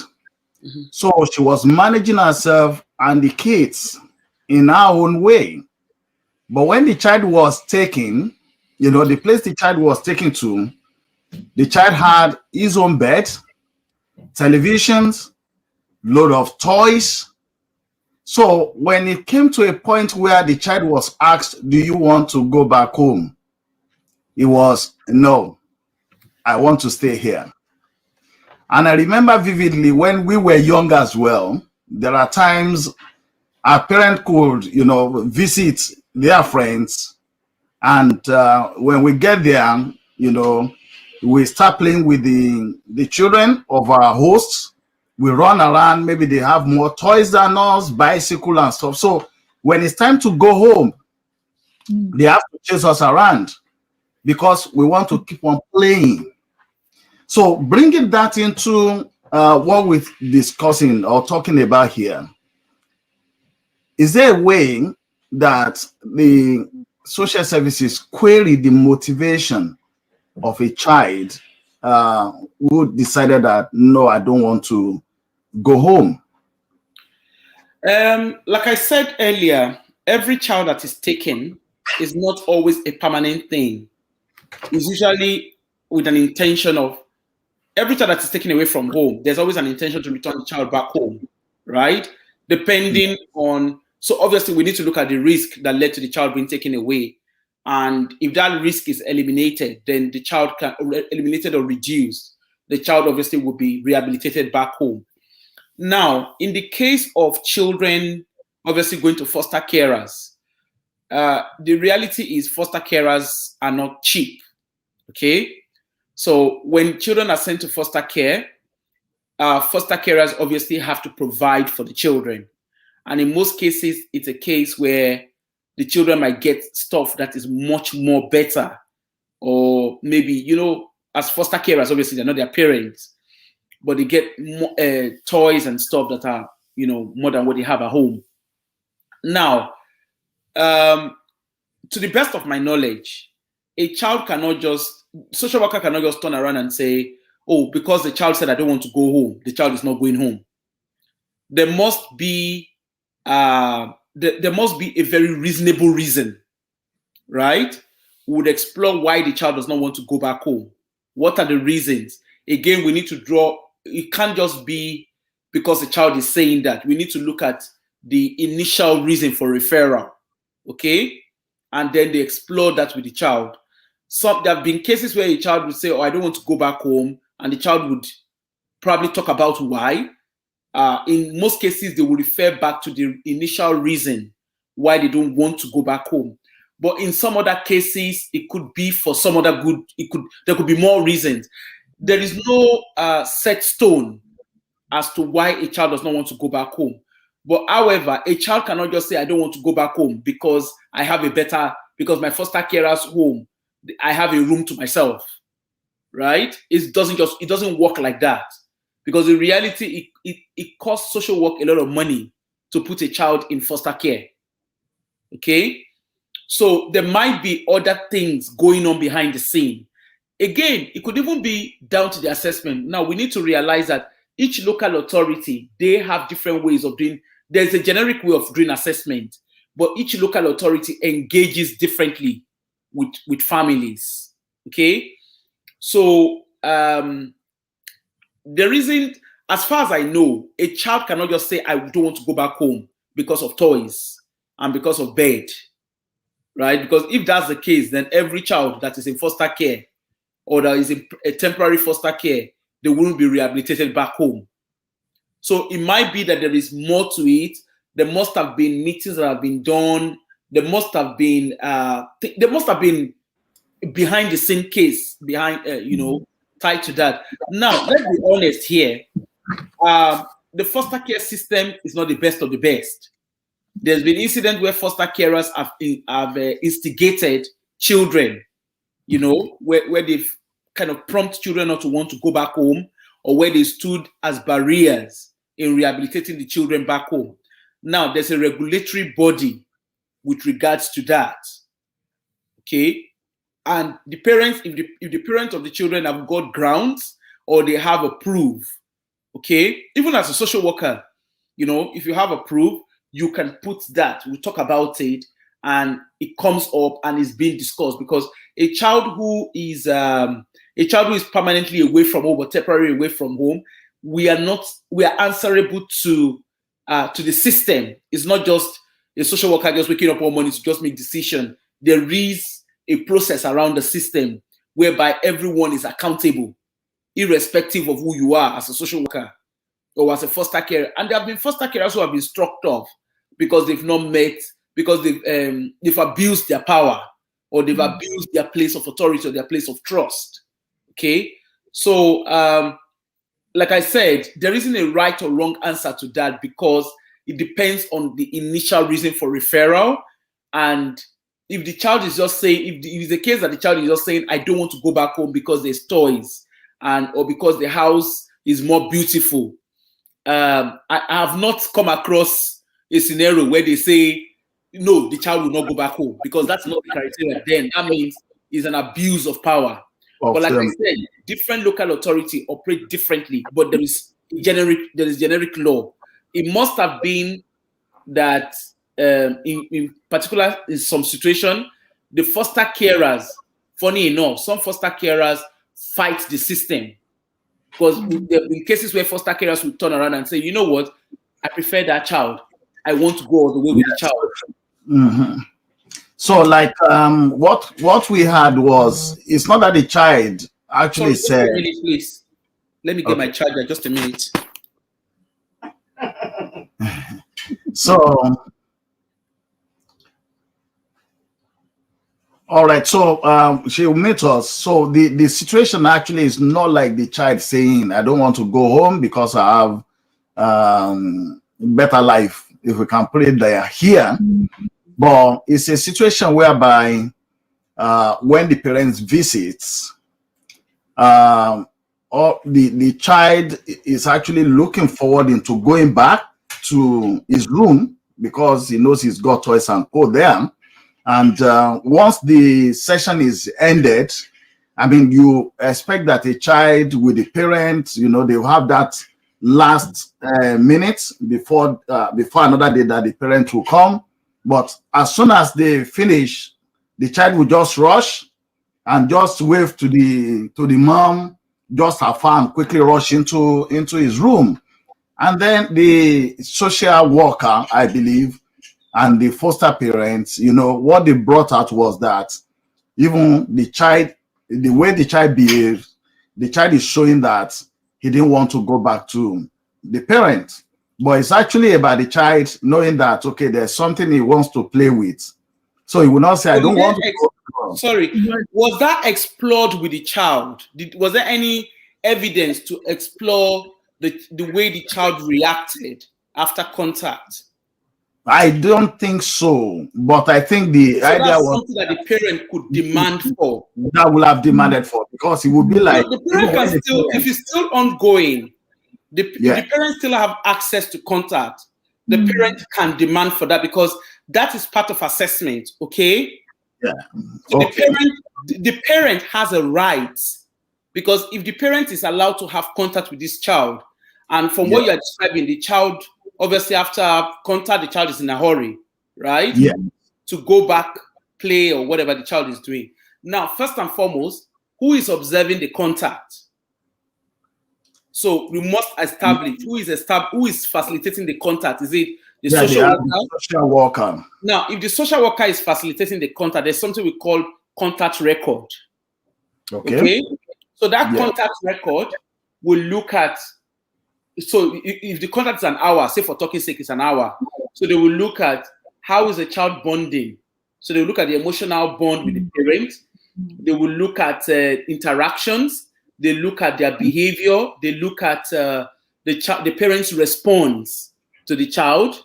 They look at, there are different things to look at, but I think the first thing for that particular parent would be to demand, because you can't just have contact without record. Okay? So the parent, that parent should ask, is a legal right. That parent should ask for contact information. Okay? Now, before that contact was established, there must have been what we call contact agreement. Did the parents sign a contact agreement? Do you know if the parents signed a contact agreement? Not sure, but I believe there must have been. Which so the contact agreement, hours and where they are meant to meet, isn't it? Yeah. So the contact agreement would say how many times of the week they are seeing themselves, that the parent is having contact with the child. How many hours? Is it an hour? Is it 2 hours? Where would they be contacting? Where would they be having the contact? To state it clear there. Yeah. Okay.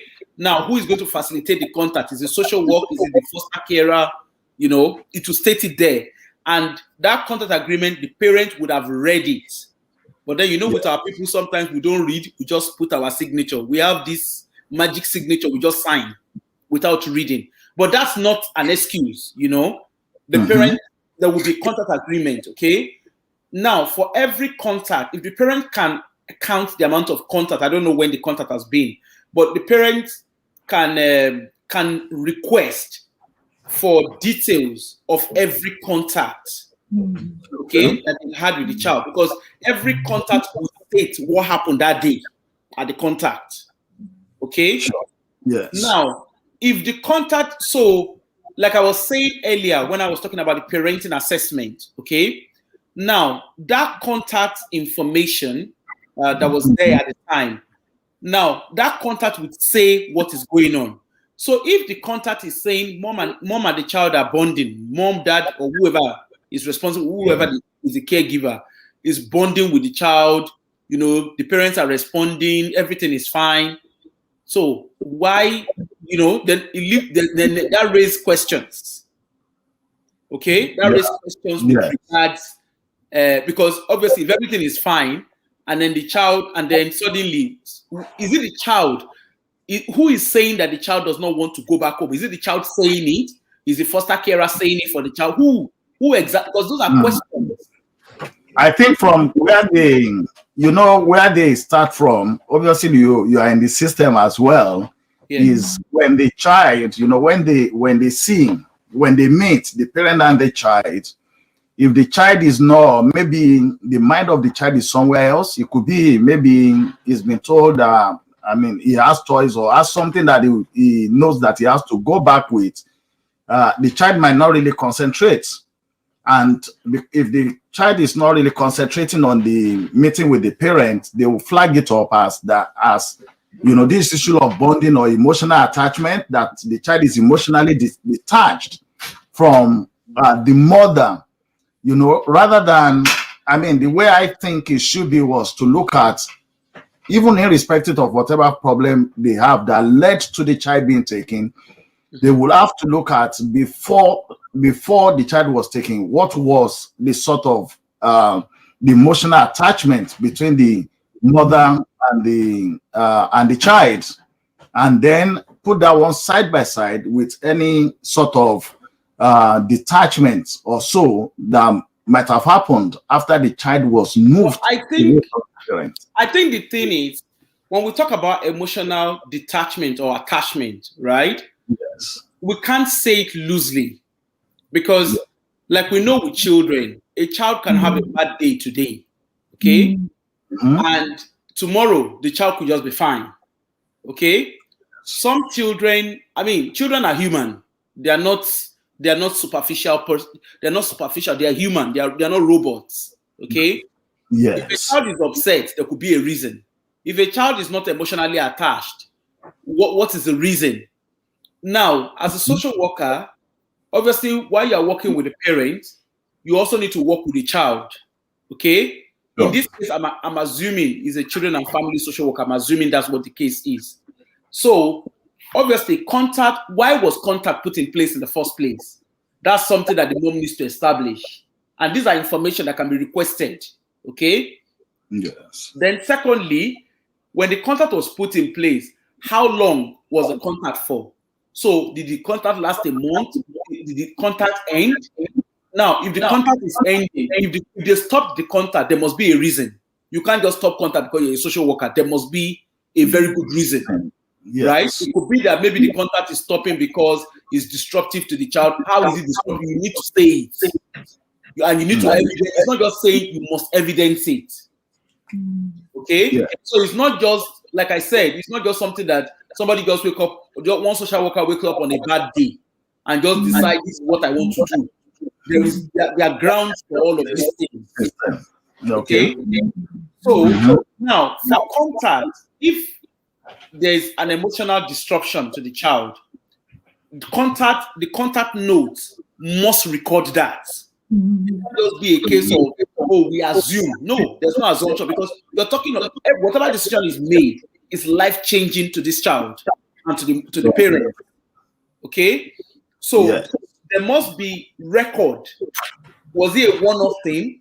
How many times did it occur? Is it something that happens every time? If it happens every time, now, as a social worker or the social worker of the child, did you explore? Did you explore with the child what is going on? Because some children, right, they might engage with the system, they might engage with social worker, engage with their foster carer, but then it could be that maybe they're not engaging with their parents. Some children, it could be, oh, I don't know, I'm quite uncertain. If I engage with mom, when is mom taking me home? When is dad taking me home? Am I ever going? You know, there's that fear as well, you know, with children. Definitely, yes. You need to do what they call individual work with the child, where they explore the child's views. Okay? They look at the child's view, they look at what does the child think of the situation that has happened? Because as a child, suddenly the child is being taken away from home. What does the child understand that has led to him or her being taken away from home? That work could have been done. And if that work is not done, mom needs to demand it. Mom or dad needs to demand it. Okay? And this is why we're sharing information where a lot of our people, we don't understand what we need to ask. Okay? Yes. So ideally, for contact, there must be contact agreement. If there was no contact agreement, why was there no contact agreement? Then it's not all the cases that they have contact agreement, but in some cases they have. And if they don't have, we must justify why we have contact agreement or why we don't have contact agreement. Now, when contact was held, it was recorded. Who recorded what? What was recorded? What are the information there? How long was the contact? Did the contact last 1 month? Was it 1 week? Was it 2 days? Was it 1 year? And if the contact stopped, why did the contact stop? Those information are documented, right? And if the contact is going to stop, there must be in the contact, day-to-day contact that would say, okay, maybe whatever it is happened and that there was a digression. And social worker must be able to say, this is what I did in order to promote, because by law, right, since February, we have a new law that mandates that children must have contact with their families. Okay? And if a child is placed and the child has sibling in the system, the child must be placed with the system. We must promote the right of a child within the family and within contacts. Okay? So it doesn't matter whether it's a previous case, it doesn't matter whether it's a recent case. What it is, if contact is established, there must be record of contact. Okay? And then for the social worker or the foster carer, also there must be, the parents can ask for independent, what's it called? Independent investigation, right? What is the influence? I mean, the parents obviously needs to be able to prove it. But if the parents are suspicious, it doesn't even have to prove. If the parents are suspicious that, oh, this child is temporary with a foster carer and is influencing my child. If the parents can evidence it, why not? And you don't even need to evidence. The parents can go through a lawyer, and that's where they will demand for every information. And by law, when information is demanded within 48 working days, it must be provided. Okay, so it's not just. Don't get me wrong. Like I said, social work is not a perfect profession, right? And as parents, we also make mistakes. Okay, definitely, sure. It's not just unique to just Africans. I've seen situations where there's been interruption, where foster parents have interrupted, or they've thought they're better off than the parents, and they've been checkmated. Okay, because foster parents are not superstars. They're not in the glass. They could be struck off if they cross their lines, because they are within a guideline. They could be struck off. And if the parent feels the system has been unfair, they go to a lawyer and demand. So the first thing in this particular case of contact that you're talking about, the parent needs to demand for information on contacts. Then contact agreement must be asked for. They must ask, where is the contact agreement? Now there must be record of meeting around the child, and there must be record around core group, depending on what it is with the child. All the meetings that have been done with the child, they would have talked about contact on the Shinari well-being that I was showing, the well-being wheel. Contact is paramount in there.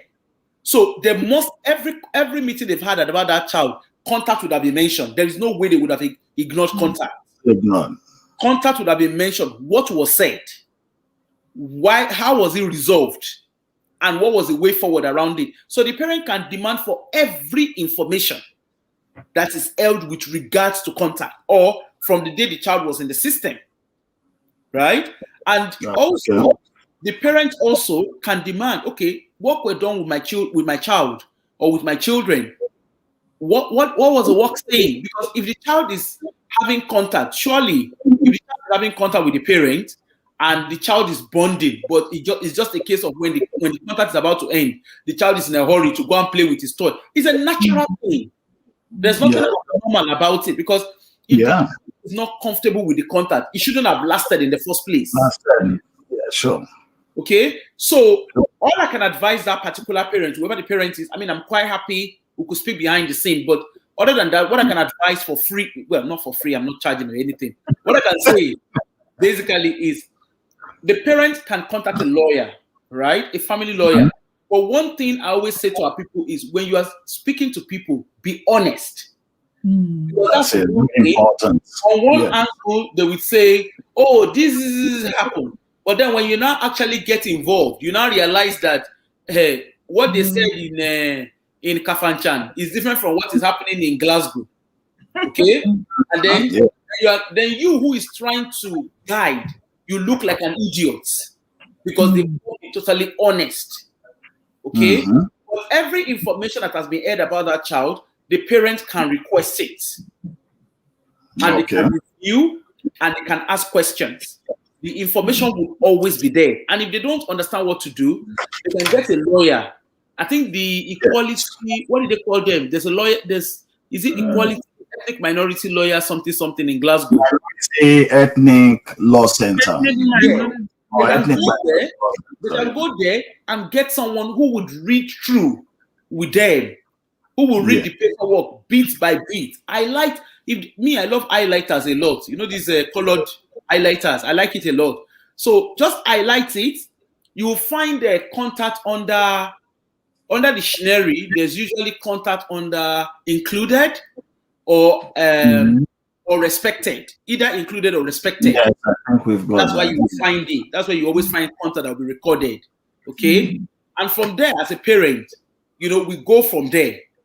Okay, but nobody should be influencing.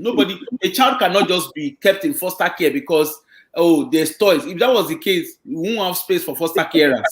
It doesn't work like that. It doesn't work like that at all. And I'm not saying it to be truth. I'm just being honest. You know, it's just, you know, the system is not perfect. Neither are we. But if the parent feels, this particular social worker is abusing power, you can report it. And now, you know, triple is even good. You can report covertly now. You don't have to report to the local authority. Just report covertly. And obviously, you have your evidence to back up what you're saying. You know, and the social worker will be investigated and struck off if there's a need. Yeah, that's great. Thank you very much. Thank you so much. Thank you. From Osher African Caribbean Project. What we've been dealing with is understanding Scottish safeguarding laws and policies. And we've got great tips from what has been discussed today by the team. I think some couple of things, if I'll quickly run through it, starting from the last one, is that parents have rights to be included in whatever is happening to their kids, whether the kids is with them or the kids been taken away. They've got rights, and they need to know that they have that right. If they are not asking, so long as their parenting right remains, yes. Okay, so they need to establish if they have their parenting right, then yes. But if they don't have their parenting right, is not the same. Yes, but the parenting right cannot just be taken off without the parent. Be taken to court before they take it away. So if for us, and that's why sessions like this are quite very, very good for our community. When you get to that point, don't just stay quiet. I know that there are times if we go through some things, we don't want to talk to people because we don't want people to know what we are going through. There are times you need to let people know so that you could get help in time before it gets bad and worse. I think it was Dr. Timmy that mentioned it earlier, that probably where we come from, the things might be different from the way it happens here. Here, once something enters into record, it's very difficult to take off. So it's important for people, if you don't understand something, please ask. People know that they can always get across to us anytime. If we have some couple of organizations like Osher, which we could send things to for them to give us answers to them, or to direct us to those that can provide answers for you. So either you get across to them on your home. I've put that one there, info@osherwomen.com. You could reach out to them, drop a message for them. Otherwise, you can drop it for us by sending it to oymediascotland@outlook.com, or just drop it in any of our live videos, but either on Facebook or YouTube. It up once it gets there. Moving forward as well, they've mentioned about safeguarding. The whole thing about safeguarding is just protecting ourselves. And somebody has raised something, maybe that will be for another day, when you come around really talking about how within the community we supposed to be able to set up services that could actually all these child minding or nursery, or where people could keep their kids when they have to go to work. And then we have something that is within our community, people that have the same values with us, cultural values, family values, in terms of food. Like Dr. Timmy said, if we eat pounded yam and co, and then if you put your child with somebody that is just biscuit and tea, so probably it's something also that the community needs to look at. Our sister here, Wura Ogurotimi, also mentioned about like churches and mosques, which are actually the places where people are concentrated. If they could start looking into this beyond Sunday or Friday, whether within the community we could have these services, and those people that will be there, obviously they will have disclosure, so that we know that they are safe, they are covered themselves as well. But then we have it within the community, and people will be comfortable leaving their children there with them. So it might be something that we need to keep talking about until we're able to get there. Just to round up the part as well, where parents have the first and foremost responsibility to ensure that their children are safe. If anything happens to your child, the first person that will be asked question is you. So wherever your child is going, you need to ensure that you know who they are going with, and where they are going at any point in time. I know there are some couple of challenges where when children get to a certain age, and parents will look like those kids, they started following friends, they don't listen to you again and things like that. But if we start early, maybe we might be able to handle that situation when it gets to that level. So don't let us spoil the children at this young age. Let them do whatever they want to do. Then later, when they've grown, you now want to make that correction. It becomes quite difficult. So it has to be a discussion that will continue. And I believe that people are getting those things out there. Sorry, and I think for adults as well, in the midst of our safeguarding, because we've talked about adults briefly, I think for adults as well, we need to look out for ourselves. Don't suffer in silence. If you're struggling with food, reach out to Dr. Timmy or Mr. Samuel. And I know there are food banks around. They can people can point you to food banks. Wow. And if you're struggling for clothing, there are a lot of organizations who are helping out with clothing. If you're struggling for vouchers, there are a lot of organizations who are helping out with vouchers for children. Please, the main thing, as Africans, I know we are coming from a continent where we don't have social security. We're seeking for help. We're not seeking for help, but like going to ask the government for help isn't something that we're used to. The truth is, we're all in the same ship. Okay. Yes, the food they might be giving us might not be the food in food bank might not be the right thing, but at least it's a means of an end. Okay, there is no shame in asking questions. And also, I know that a lot of people, I can't decide who should get benefit and who shouldn't get benefit. But there are a lot of people who don't even know what they are entitled to. Okay, so you could reach out to welfare officers. I'm quite happy. Well, I don't know much about the welfare officer, but I'm quite happy to point if there's a referral or if anyone needs that help. Also, there are people with disability who don't even know that they can access funding for disability.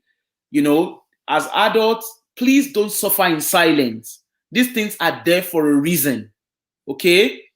You're not robbing the government. If you have access to public fund, or if you have I don't know what they call it. Yeah, you have access to public fund on your visa. There's a PPI. I don't know what it's called. I don't know the full whatever it is, but it's called PPI. There is a PIP, Personal Independent Living Allowance or something. There is universal credit. There is disability allowance. There is winter allowance. There are different things that are available. I will try and speak to somebody who is a welfare officer and see she's available to come speak to us on the radio station, because it might be good to explore what people are allowed, what people can access. Okay? Because I know a lot of our people, like for me, for instance, I didn't really access child benefit. Well, I never got it. I never accessed child benefit when my child was 20. Okay? And that was just because I just assumed, that I was earning enough not to access it, but I didn't realize that it doesn't matter your threshold. It was just what you get. Okay? So there are a lot of people who are struggling. Even after school clubs, there are organizations that can help fund it. Action for Children are there. Banados are there. There are a lot of organizations. Okay? So, yeah. So for the adults, please let us reach out. Let us look out for ourselves. Let's reach out. In churches, in mosques, don't be ashamed to speak up. Okay? A problem shared is a problem solved. Yeah. Oh, yes. Thank you very much, Dr. Timmy Ogunbola. Thank you so much. Thank you for having us for such a long time. Thank you. 3 hours. 7, 8, 9. Yeah, just about 2 hours plus. People also should know that after this session, you could still access the recorded one. Yes. On Facebook page, OY Media Scotland, as well as on YouTube. Just type in OY Media Scotland. You'll be able to access all the live streaming we've had. The recorded versions will be right on there. So thank you very much. Would they use the same link so that I can send it? Because some of our members had said some of them may be working. So that's an important thing, that they can go back and see the recording and then ask some questions. Okay. The same link. The link I sent to you, it will bring them straight to this one, this live one, but then it will be the recorded version. Or if anybody comes on Facebook or Y Media, they will see it, or maybe on YouTube, it's by dates. Those things are there. So thank you very much. Once again, that's from Osher African Caribbean Project. So you're asking yourself for the night. I've got my Winnie the Pooh on. Okay, so Until we have you again, thank you very much for coming on, and do enjoy the rest of the evening. Right. Thank you. Sir. Thank you so much. Thank you. You're welcome. All right.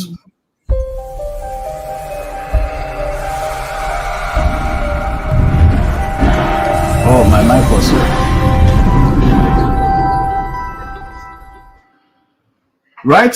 Thank you to all of you viewers, and that is us coming to the end of the program for today. Remember, we'll be back here next Saturday. Remember, on Saturdays we start at 2:55. That is 2:55 p.m. UK time, and of course on Sundays we kick off at 17:40, all UK time. So please do enjoy the rest of the weekend. You still have some few hours before the end of the weekend, and do have a fruitful week. And we'll catch up with you then on Saturday at 2:55 p.m. Bọ̀bọ̀ alóyin lòun, àpèdè má pè tànà, ṣẹ̀kẹ̀rẹ̀ ròde ìbànújẹ́, èèwọ̀ òrìṣà. Ṣẹ̀kẹ̀rẹ̀ lọ́ba ń jó, gbogbo wa ló mọ̀ yẹ, ká mú pátì dùn, ṣebí tiwa ni. Ara ò ní tán nílé alára, láíláí, ilé mo borin, ilé mo bálù. Àtàndá ti ṣẹ́kọ̀ náà, ẹ̀yin tẹ́ ń fẹ́ wa, ẹ máa ṣe gan-an.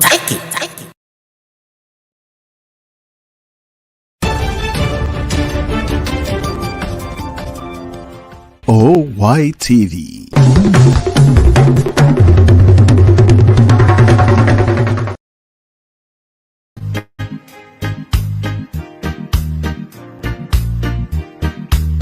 Line ho, uyu line lero mana wanzeru. Line ho, uyu line lero mana wanzeru. Ukacha mama wa amatengazaje kusesa bakomo pamaiwaje. ugaja mama Early morning amadingataje kusesa bakomo na maiwage. magoro wali amuya mikira Akutiri lero mwana wanzeru. magoro wali amuya mikira Akutiri lero mwana wanzeru. Line ho, uyu line lero mwana wanzeru.